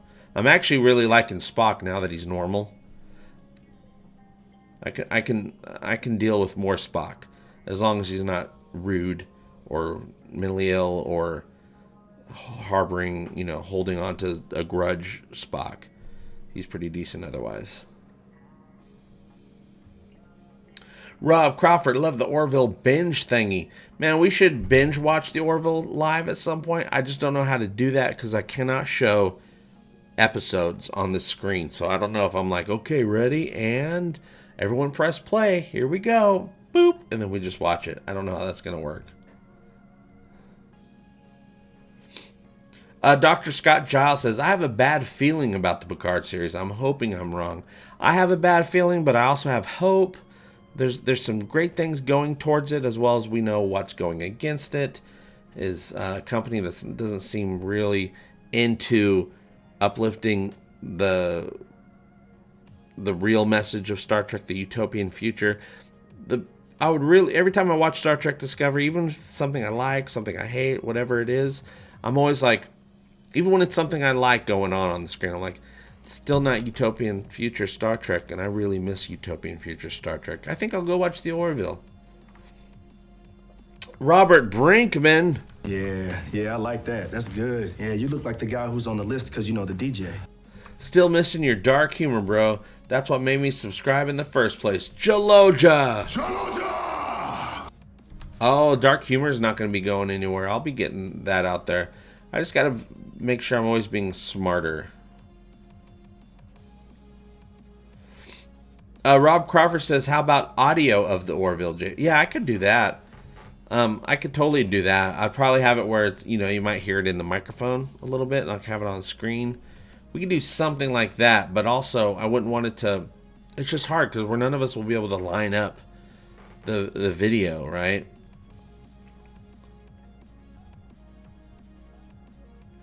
Rob Crawford, Farscape. I used to watch a little bit of Farscape. I never watched the entire series, but I just pop in once in a while. I thought it was great. I doubt that I go back at this point and get caught up because there's just so much I have to watch now. Gobi Thaw says, I have been trying to share your episode by episode approach to STD, but I've never stopped watching the Orville. But several times I've said to myself, I can't watch any more of this STD. Yeah, certain episodes like the recent one last week, I was interested the whole time. But man, the Red Angel episode, I was pretty mad. But at the same time, I'm like, don't get mad, JP. It's like, it's not, entertainment isn't worth getting mad over. So just, you know, criticize it, or, you know, say what you like, say what you don't like, but don't let it get you mad. I save all my emotions for Pornhub. Kalon Primary, hey JP, I need an email addy to send my audio clips to you. Like I said before, the work exile. I have my email for the channel, but stay tuned because I'm actually going to be changing the email probably this week. So I don't want to give you the old one because I'm going to be switching over to the new one. But of course, it's going to be all, I'm going to start having it in the description permanently. There might be the old one down there in the description. I think I might have listed it, but if not, I'm going to be doing the new one. I'll be putting it in the descriptions of future videos. I just want to make sure. It's probably going to be Egotastic FunTime at gmail.com. I think I already own that, but I have to go back and see because I'm not sure. It might be EgotasticFT at gmail. So don't quote me on any of that right now. Oh yeah, Star Trek Nitpickers. I'm always interested, but always disappointed in a way with Disco. Yeah, me too. And then every once in a while they'll do something I'm like, oh, that was really nice. And then the very next thing, it's very uneven for me. Some people love the show, and good for them. Let them love whatever show anybody wants to love. Let them love it. Whatever you're into, be into it as long as you're not hurting people. Some of you people out there. But yeah, and I see good stuff. I see bad stuff. Some episodes I hate. Some episodes I'm like, huh. But I've yet to have an episode where the whole thing was, you know, awesome for me the whole time. Just like with the Orville. Every episode, like, I love it from beginning to end. Herb Lutman, I couldn't agree more. The nerd rage machine that exists on YouTube bothers me. I don't like being angry all the time like some of the channel havers I've seen. Axonar Comics says, agreed. And I agree too. And also, you know, all of us can fall into that, right? That's a part of all of us getting into that little vacuum of, you know, rage or anger or whatever. And I fall into it sometimes too. And I'm just going to really try to, even if I'm criticizing something, make sure I'm doing it in a fun way, which I think I usually do. Some things it doesn't matter though. If I'm talking about CBS, that's different. And I always try to separate. If I'm raging on CBS, but I'm also talking about Star Trek Discovery, I'm being a little bit more positive about Discovery than I am the actual CBS, because the CBS deserves no love. So that part's probably never going to change. Yes, right there, Star Trek nitpickers. That is exactly the right attitude, and I agree. I'd rather see Disco get better than get canceled, because I don't want Star Trek to get canceled, even if it's not the Star Trek that we want. But I do want to see it get better, which is why I'm always so interested for the journey of Discovery, to see. I'm never getting lost in the story. I think we're beyond that because there's just too much going on. I'm beyond that because there's things I don't like, but there also is, like I said, things I do like. But I'm very interesting. It's almost like I'm chronicling its journey to see if it gets better and succeeds at some point, or if it just gets worse and worse. Because, you know, last season, you know, it's like, I hate this. Mirror Universe, oh, kind of interesting. Oh, Time Loop episode, oh, kind of interesting. And then it's very up and down. This season, it's gone better, and it's still very up and down. Episode 3, which was the Klingon episode this season, nerd rage through the whole thing. The Klingons make me so angry, right? But this last episode had a bunch of Klingon stuff in it, and it didn't bother me so much. I'm still very displeased with, I can't remember the Empress's name, the Klingon Empress. I can't remember her character's name. I don't like how her voice sounds like she's talking through rubber, almost like she's working the drive-thru at a McDonald's, something like that. And part of that is the makeup, part of that is they actually put an effect on her voice in post. I do not like that. Of course, I don't like the way she looks, but her story her story in the last episode with the son and Ash Tyler, I was kind of into that. I was watching, you know, them arguing with each other, and she's like, no, I'm going to protect my son, that, you know, all that stuff. Then when we actually go into this monastery and we meet the son all grown up again, despite him being an albino, I was looking at him, I'm like, oh, that almost looks like, except for the tone of his skin color, that looks like a version of the new Klingons, the new CBS Klingons, that I would be okay with. I could see that being a slight reimagining of the Klingons, except for the stupid turkey neck that they all got. If you go back and watch that or look at pictures of the guy playing that monastery guy, the timekeeper, that looks like a type of Klingon that I would have been okay with. I think everyone would have been okay with. But of course, there's all these other Klingons. Every Klingon looks totally different, and their heads are dumb, and they got these, you know, weird. They look like xenomorphs sometimes, right? But that dude, I'm like, that dude kind of looks like a Klingon. That's kind of weird. So I'm wondering where they're going with that, because they do need to fix the Klingons. Until they fix the Klingons, I don't think anyone's ever going to be fully on board. Fireside Chat says, Kenneth Mitchell is an amazing actor that's able to sell it. Dr. Scott Giles, STD had a lot of problems. I hope it can be salvaged. It's a drag being negative about something all the time, right? I feel the same way. That said, we must be genuine. Yeah, my thing is, because there is stuff I like in it, but there's stuff I hate about it. So I'm going to try to be honest about what I don't like, but have fun with it. And then, of course, try to lift up more the little things that I do like. I just wish there was big things that I liked about it, and not just little things spread around. But also, I do really want the show to get better, and I'm interested to see how much better it gets. I think by abandoning the ship and going over to Enterprise for the next episode or two is going to be really cool. because so far, from what I can tell, Captain Pike's Enterprise is the show that CBS should have done. I think it would have worked out a lot better. David Chilson says, I miss the Mr. Worf style Klingons. I consider the Mr. Worf style Klingons to be the Klingons. You know, we had the original series Klingons, which of course were smoothheads. They did what they could at the time, right? But they really nailed it down. I think, what was it, Star Trek 3? Where they brought the Klingons back and they had that new look, and boom, that's what the look is for a couple decades. So that's what it should be close to now, but it's not. But we'll see what happens. We're messing with time. We're messing with time. The Orville has been on for 25 minutes, you guys. Oh, I'm going to answer that, Mr. Tommy Pickles. So some of you guys will pop back in during the commercial breaks. I hope you're loving the new episode. I can't wait to watch it. I usually get to watch it about 30 minutes after we're done. So I'm guessing we'll go here another 5 or 6 minutes because we're going to have a good time talking. Mr. Tommy Pickles, do you like Discovery's Batleths? I did notice the Batleths in the last episode at the monastery when those two Klingons on both sides of Captain Pike put out those big giant Batleths, which are gigantic, and then they're like double Batleths. They're like double D Batleths, right? I thought they were really cool. I would like to see. We might have seen some. Were the Batleths during that battle in episode 3 any different? I can't remember if they had Batleths in there. They must have, right?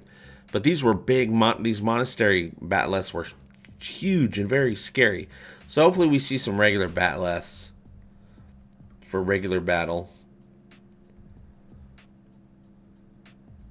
Fireside Chat says Hulu won't let me watch it until the day after. Yeah, that's how I used to watch it as well. Now, I actually, when I went to Yuri's night, I met up with my friend Aaron Levitz, longtime friend. We've known each other, 18 years, something like that. He met up with me at Yuri's night. He got some B-roll shots for me as well, and he gave me his DVR, his antenna DVR.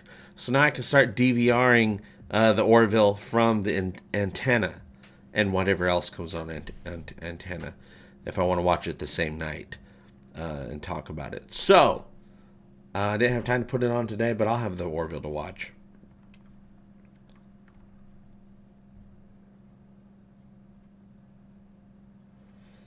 Vega831 says, who is more hilarious?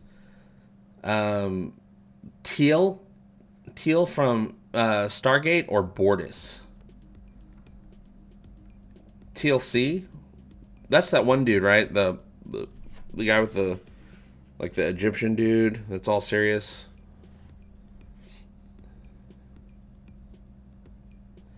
Bill Keith says Tim Russ's Twitter doesn't have a single mention of the Orville and his appearance there. I could have swore he was posting something. I mean, that was a couple weeks ago at this point.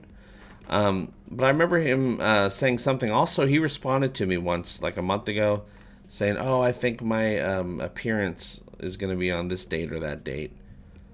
But I think things changed. Dr. Scott Giles, The Expanse and The Orville are very different, but both excellent shows. We are lucky to have them. We really are. I can't wait to get all caught up with the second 2 seasons of The Expanse. Talking to Hallie Lambert was amazing. She's a writer on the show, and she's a fan of The Orville as well. So I interviewed her about season 4 coming up just a little bit. The interviews were very weird because I didn't know who I was going to interview. There was no preparation I could have done for Yuri's night because I had no idea who was going to be there because everybody shows up. I actually brushed elbows with, what's his name?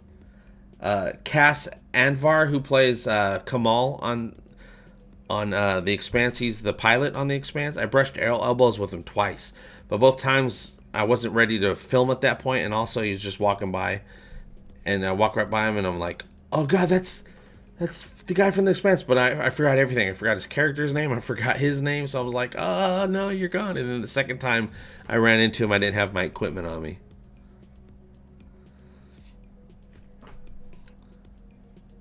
Very interesting. Mind for Lease, thank you very much. Boom, bitch! Discovery was filler garbage this week. Ugh. Oh, tonight's episode? Was that tonight's episode?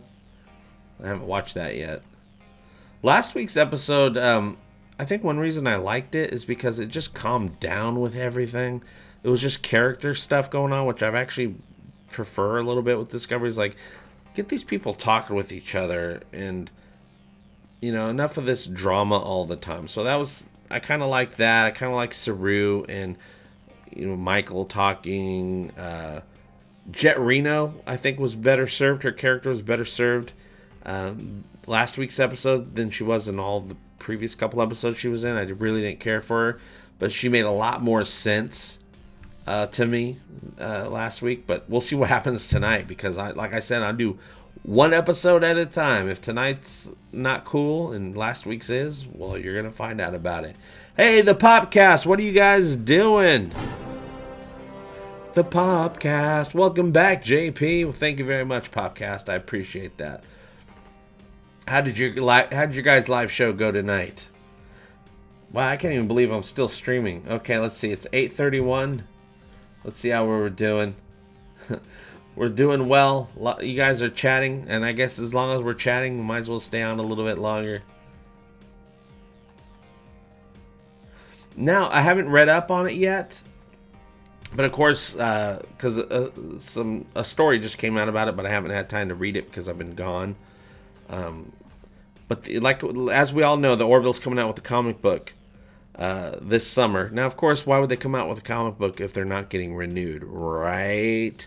But they're coming out with a comic book this season, which is basically between season 1, season 2 storyline, and apparently it's going very serious.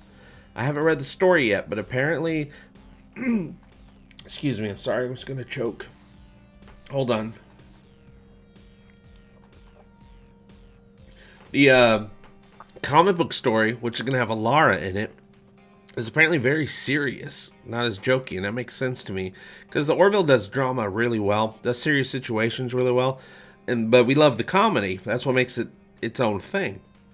But I don't think the comedy, without the specific delivery from the actors, I don't think the comedy would come across well in comic books. So it kind of makes sense to me why it would be serious. But I don't have all the details on that yet. I will. And of course, we'll be reviewing those comic books just as if they were all new episodes of the Orville. So I'll do a big to-do review of all of them. Mind for Lease. Boom, that's what I'm talking about. It's true, he was just talking about that. Good thing this week was seeing Enterprise Bridge. Yeah, that's the main thing I'm interested in, Mind for Lease, with tonight's episode of STD, is seeing the Enterprise. Of course, it's going to be the new CBS Enterprise. It's going to have the window, all that stuff.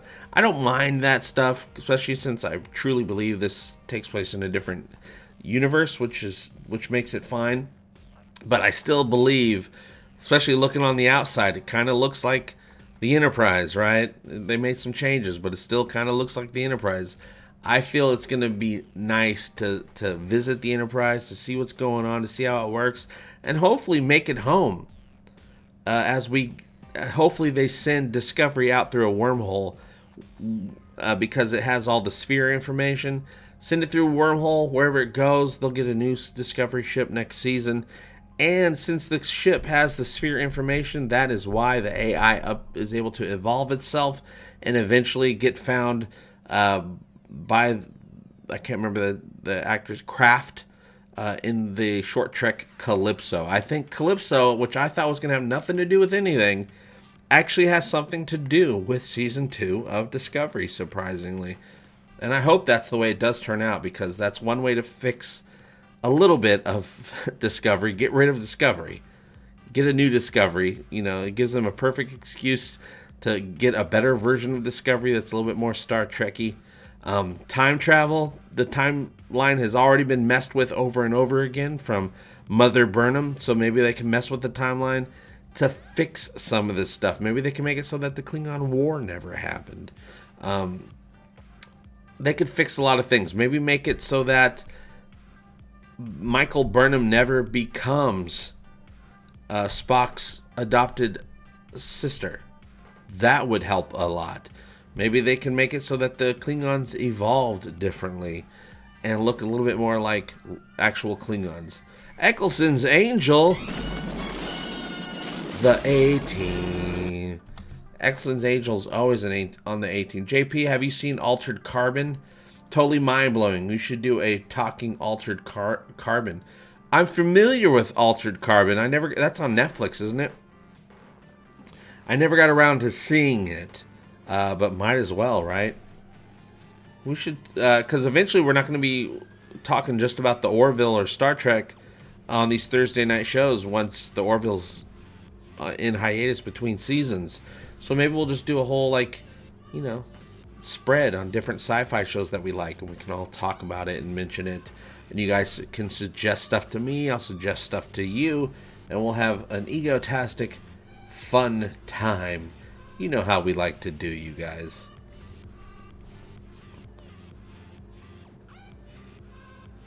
Mr. Tommy Pickle says, LOL, seeing the name Dax in chat gives me fond memories of Jadzia from Deep Space Nine. Yeah, absolutely.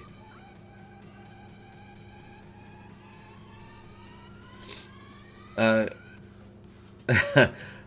Keith, Altered World Universe where she is Michelle Burnham. I don't know if that's going to happen because Michael is actually named after her father. Her father is Michael Burnham. That's how she got the name. Which I guess I could buy that. Actually, when I was younger, I was like a teenager. My mom had a daycare, and there was this child she was watching. Oh gosh, she's probably 8, 9, 10 years old. I can't remember her name, but she always wanted to be called Michael. So we had to call her Michael because that's what she wanted to be called. This was years ago. And ever since we met Michael Burnham in episode 1, that's the only thing I ever thought of is that kid, that little girl that wanted to be called Michael all those years ago. Her Bluntness says, I just realized I forgot to hit the like button. Smash that like button, Egotastic FunTimes. Smash it! Yeah, interaction is really good for the videos that you guys like. So if you're like on a live show or just watching somebody's video, interactions like thumbs up, thumbs down. A lot of people that do thumbs down, they don't realize thumbs down is just as good as a thumbs up as far as YouTube goes. So I always get a couple thumbs down even before, like I do a live show, it'll have thumbs down before I even go live. Just because that's how the internet works nowadays. That's how some people like to live their lives. But that's fine. That's interaction. So YouTube's like, yay! Hey, Martin Horowitz says, hi, JP. Martin Horowitz, you guys, we all owe him thanks.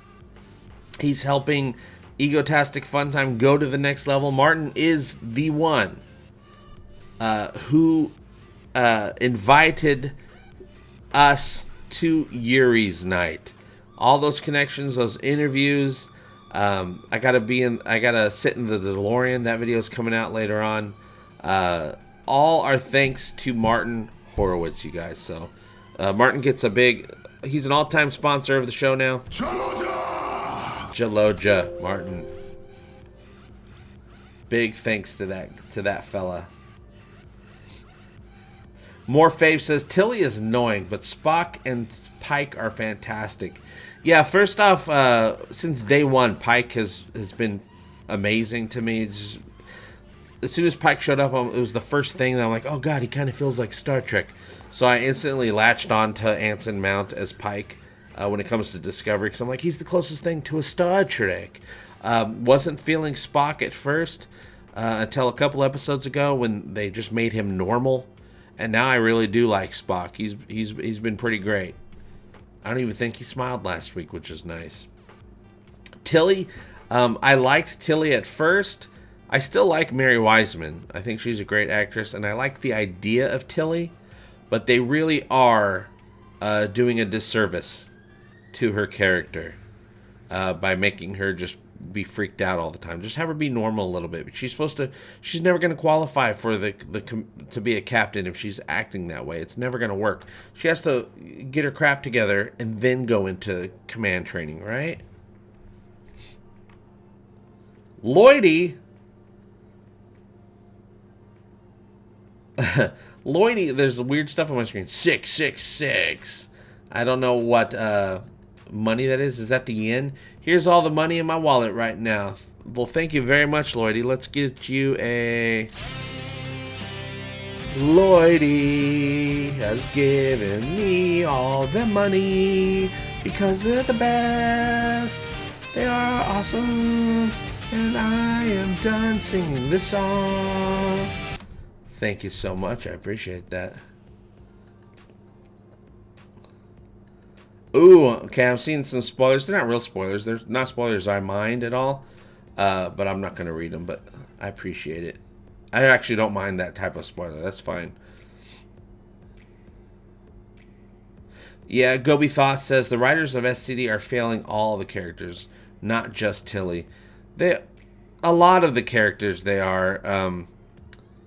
I'm actually a little disappointed in Hugh. Hopefully something happened, Dr. Culber, because that whole thing of him coming back was really interesting. I thought there was going to be something strange going on. It's like he's been rebuilt. His mind's different because it's not exactly the same.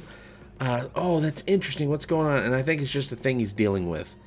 It's just a thing now. It's not going to be like some storyline attached to it. So I'm kind of upset about that. Disappointed in that because there's no point in being upset.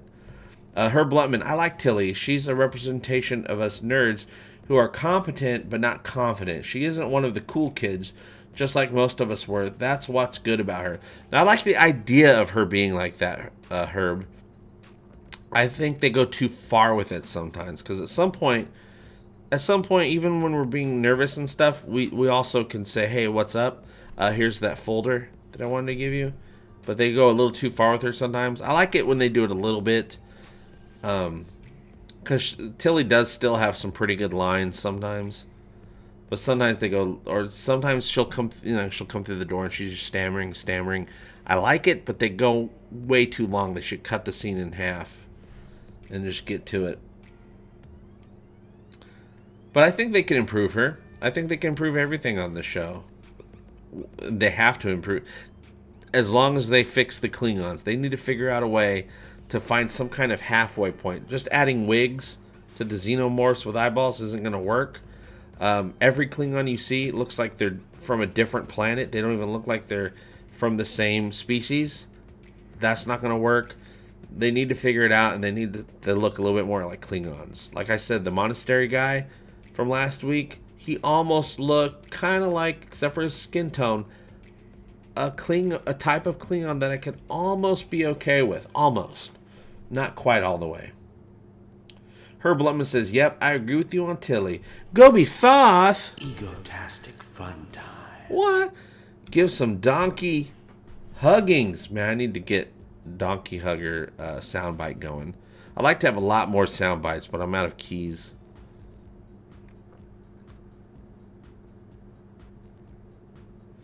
Yeah, Mr. Bellamy says, but with those geeky attributes, she couldn't be in command. They did a really good job with Tilly last season when it was in the Mirror Universe and she had to pretend to be the captain. And she did it, right? She did really well. But then we just lost, and I thought, oh, she learned some stuff. But we lost all of that this season. None of that bit of her from that has come out this season at all. She's just always stammering. There's been no growth for her, and that's unfortunate because I like the idea of Tilly. I like Mary Weissman playing Tilly.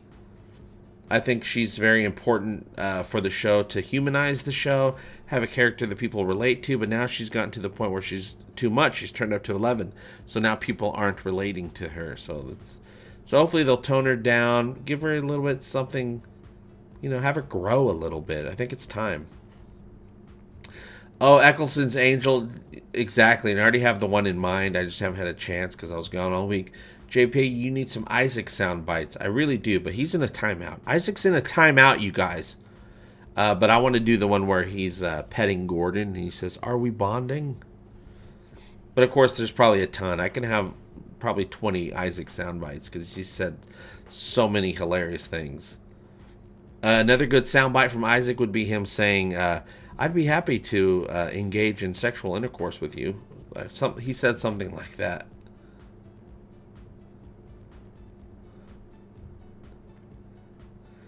Larry Peterson's talking about Sam Malone. He's talking about Ted Danson from Cheers. Now, I've always loved Ted Danson, especially from Cheers, but now Ted Danson is my favorite Michael from The Good Place. If you guys don't watch The Good Place, it's one of the best shows, one of my absolute favorite shows. So he's my favorite Michael now. He's my only favorite Michael. Mr. Tommy Pickles, yeah, Tilly can have her quirks, but at the same time, let her get through a conversation without going off track. Yeah, a little bit. One thing that they did do last week is they had this moment. I mean, it turned into a little bit of butthole drama, but it didn't go too bad.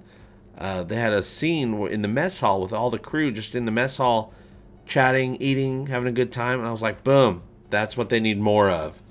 People, you know, being happy with each other. And they did that last week, and I was like, boom. That's what you need. Do a little bit more of that. Let's get a little utopian future going on. Oh yeah, Gobi Thoth exactly says Isaac saying to Claire, "Are you on your period?" Yeah, actually that whole conversation, I could probably take 10 sound bites out of the entire conversation between Claire and Isaac when he was trying to break up with her. Eccleston's Angel is asking for Rob Crawford. Rob Crawford, have you left the chat? Eccleston's Angel wants to talk to you. Dr. Scott Giles says Tilly can be adorable, but at the present is problematic. I agree. Pike is great. Absolutely. There's a online, I think I saw it today, the last couple of days, a lot of people are really getting together to say, hey, someone's getting signatures, collecting signatures to try to get CBS to make a Captain Pike series, which I think would do really well. I've been saying it for a couple months now.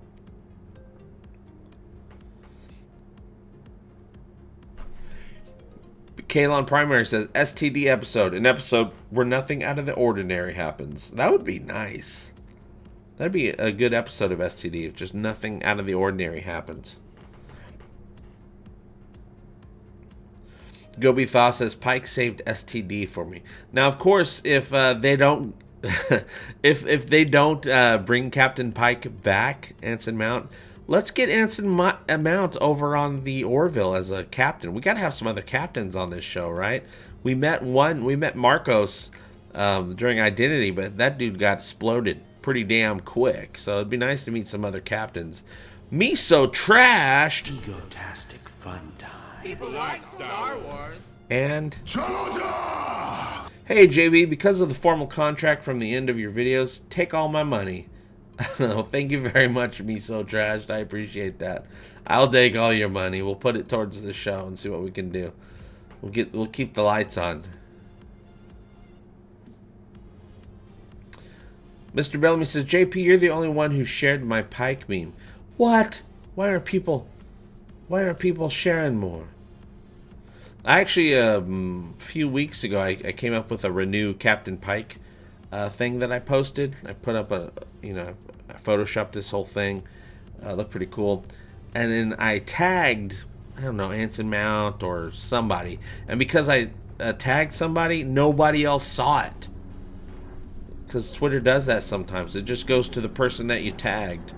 So I'm going to have to put that back up because people are getting on board with the whole Renew Captain Pike.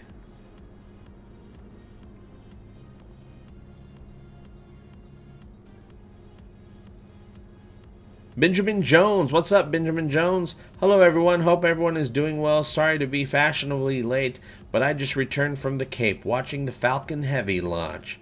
One small step towards an Orville-like future. Oh, wouldn't that be nice? Utopian future like the Orville would be amazing. Though I think as long as we don't blow ourselves up, we're probably more closely headed towards the Expanse type of future. That just seems a little bit more realistic to me. Which is why I prefer the Orville, because that's the future I'd like to live in. It's pretty sweet.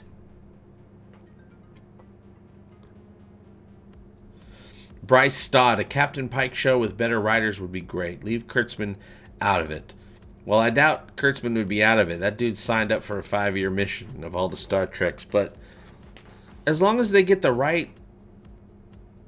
And here's the thing, even with the writers, because, you know, some of the writing is good. It's just they put in all this other stuff. Sometimes they'll come up with a good story for Discovery, but I think there's so many things going on with CBS and production, and, you know, you can't do this, you can't show that because that'll go against the contract from this or that, that it just ends up, they find ways of messing up the show because there's just too many strings being pulled.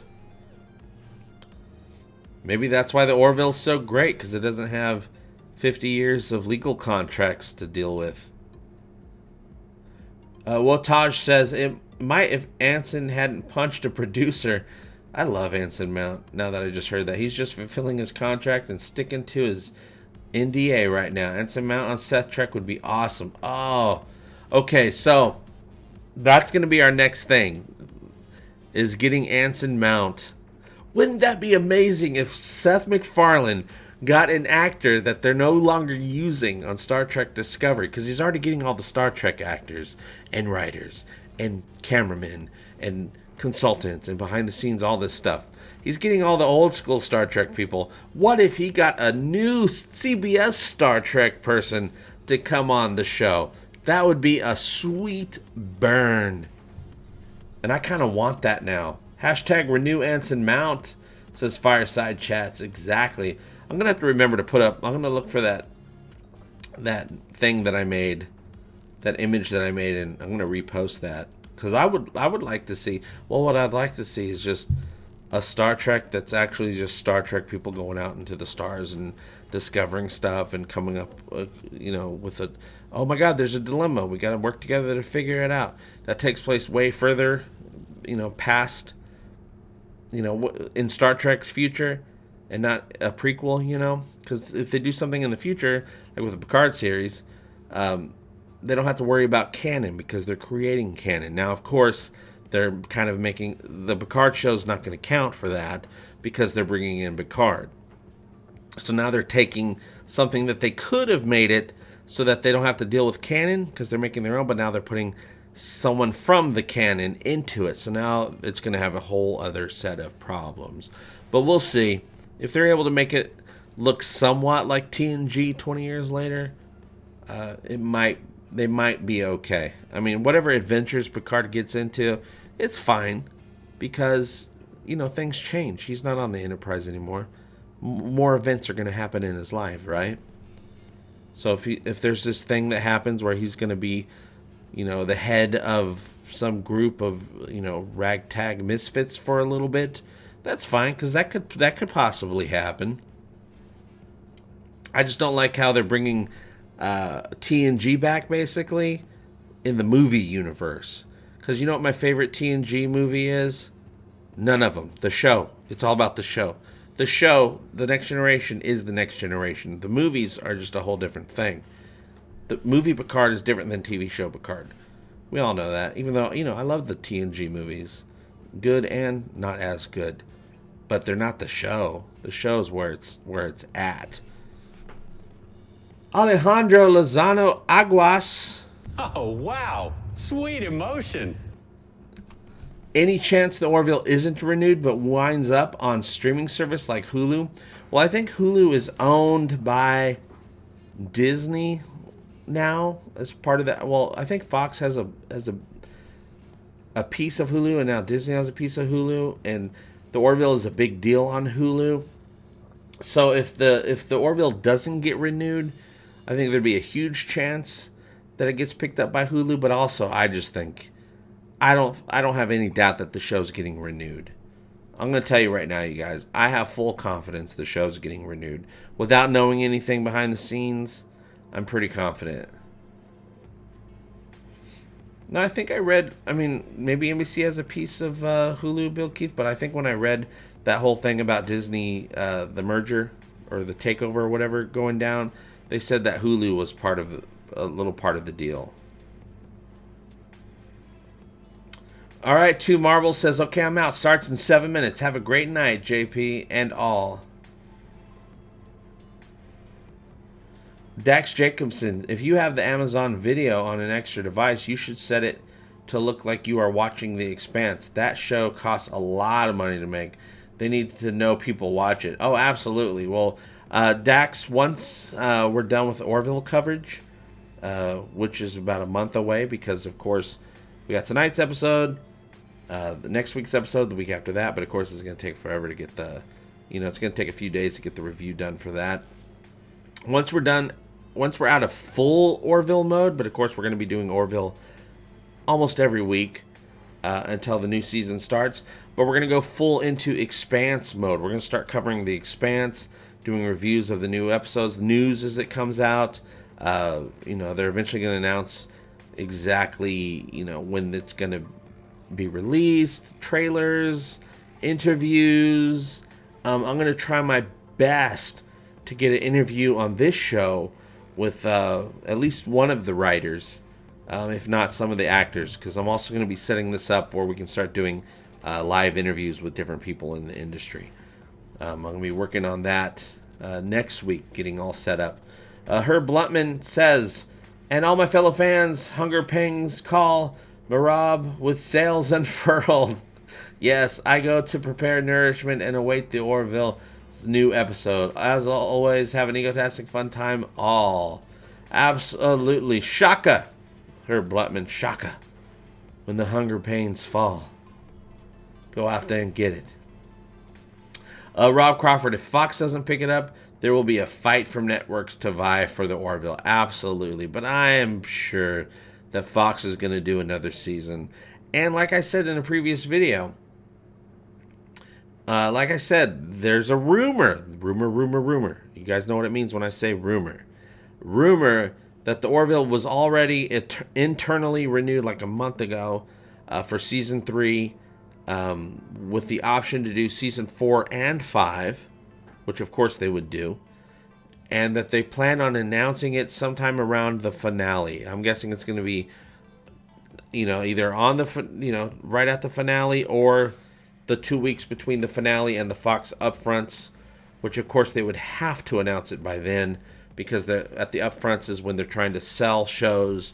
Fox is trying to sell shows to investors, which is what all the shows that we have ever watched is all about. Getting that sweet, sweet Skrilla, B.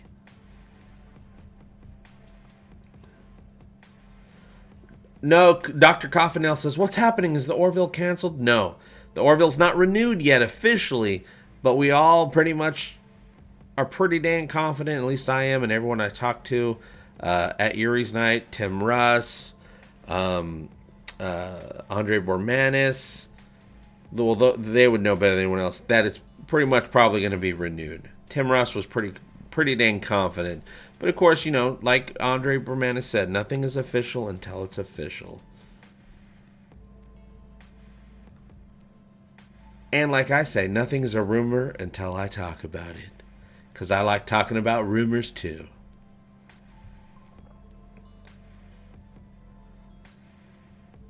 Gobi Thaw says, Disney doesn't know what it's doing. Witness Star Wars franchise. Yeah, I don't know if anybody... Star Wars has got the same thing going on that Star Trek has. It's been around for so long. There's so many contracts you got to deal with. It's just too much red tape to put out anything good. The one thing I will say about Star Wars... Oh, by the way, you guys... I got a lot of Star Wars toys. When I went to my... Well, anyway, whatever you think about Star Wars, the new Star Wars, I think... Stories aside, because I'm not really feeling the stories and the stuff they're doing with the stories, at least it kind of looks and feels like Star Wars. That's, if anything, it's got that going for it, unlike the prequels. But when I went to Yuri's Night, I was able to visit my mom because I'm from the West Coast, and she had this big, huge box that she'd been waiting to give me of all my old stuff from when I was like a teenager. I wasn't able to get it the last time I went because I flew out and it's a big box, but I drove out this time and I was like, yeah, let's put it in the car. It's a big old box of like all my unopened Star Wars toys. So like I got tons of Star Wars toys still in the box. The boxes aren't in super great shape, but they're not in super bad shape at all anymore. And some of them are probably still perfect. But I got like the 17-inch figures. I got, all the regular figures a lot of it was Star Wars prequels, the prequels action figures, because that's what was out at the time. So at some point I'll go through that and I'll show you guys what I got in there. I haven't had a chance to look through the whole box yet. Yeah, Dr. Coffinell's STD has a season 3. Now I'm very interested to see a season 3, because apparently this season is the fix what they've broke season, which they haven't fixed it yet, but they have shown signs that they have everything they need in order to fix the show. I just don't know if they're going to take advantage of what they've set up, which might very well not happen. But I'm very interested to see if season 3 of Discovery is the show that we all thought it was supposed to be when it first aired in season 1. Were they able to fix it this season by the last 2 episodes so that next season is the actual show? So finally, Star Trek Discovery might possibly be kind of realish. I don't think it'll ever be real Star Trek. I don't even think it's the same universe, but kind of closer by season 3. And if so, we're going to talk about it. We're going to talk about it either way. Dax Jacobson says, Season 4 of STD, they explained the smoke monster from Lost. Keep watching. Yeah, we never found out about that smoke monster. What was up with that? No, it's the Man in Black, but what, or was it? I can't even remember now at this point. Doom Turkey says, wow, only one more left. Actually, you got 2 more episodes, because tonight's episode of the Orville, Doom Turkey, is Sanctuary, and the next week is Tomorrow, and Tomorrow. And then the week after that is the season finale with The Road Not Taken. Now, The Road Not Taken and Tomorrow are actually a 2-part event. It's a 2-part episode. Now, one thing I will say about the season finale, right now it's saying that the crew must contend with the disastrous fallout from Kelly's decision. Now, that's the finale's plot, right? But it didn't used to say that. It used to say, just last week it said, I can't remember exactly what it said. Maybe I took a screen cap somewhere, but I don't have access to that. That Admiral Halsey has some bad news for Captain Mercer about his best friend, something. I can't remember the name, but apparently Ed has a best friend from, I don't know, growing up or something like that. And Admiral Halsey has some bad news about that guy. So I don't know if the guy just died in the line of duty or if he's a traitor, something like that. But we're gonna find out during the finale. Yeah, I just remembered that, you guys. I remember things.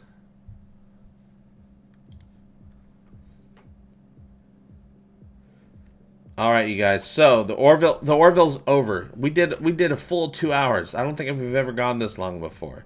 So we talked about a lot of stuff. Okay, I do have to read this. Dax Jacobson says William Shatner dies trying to fit into the Red Angel suit.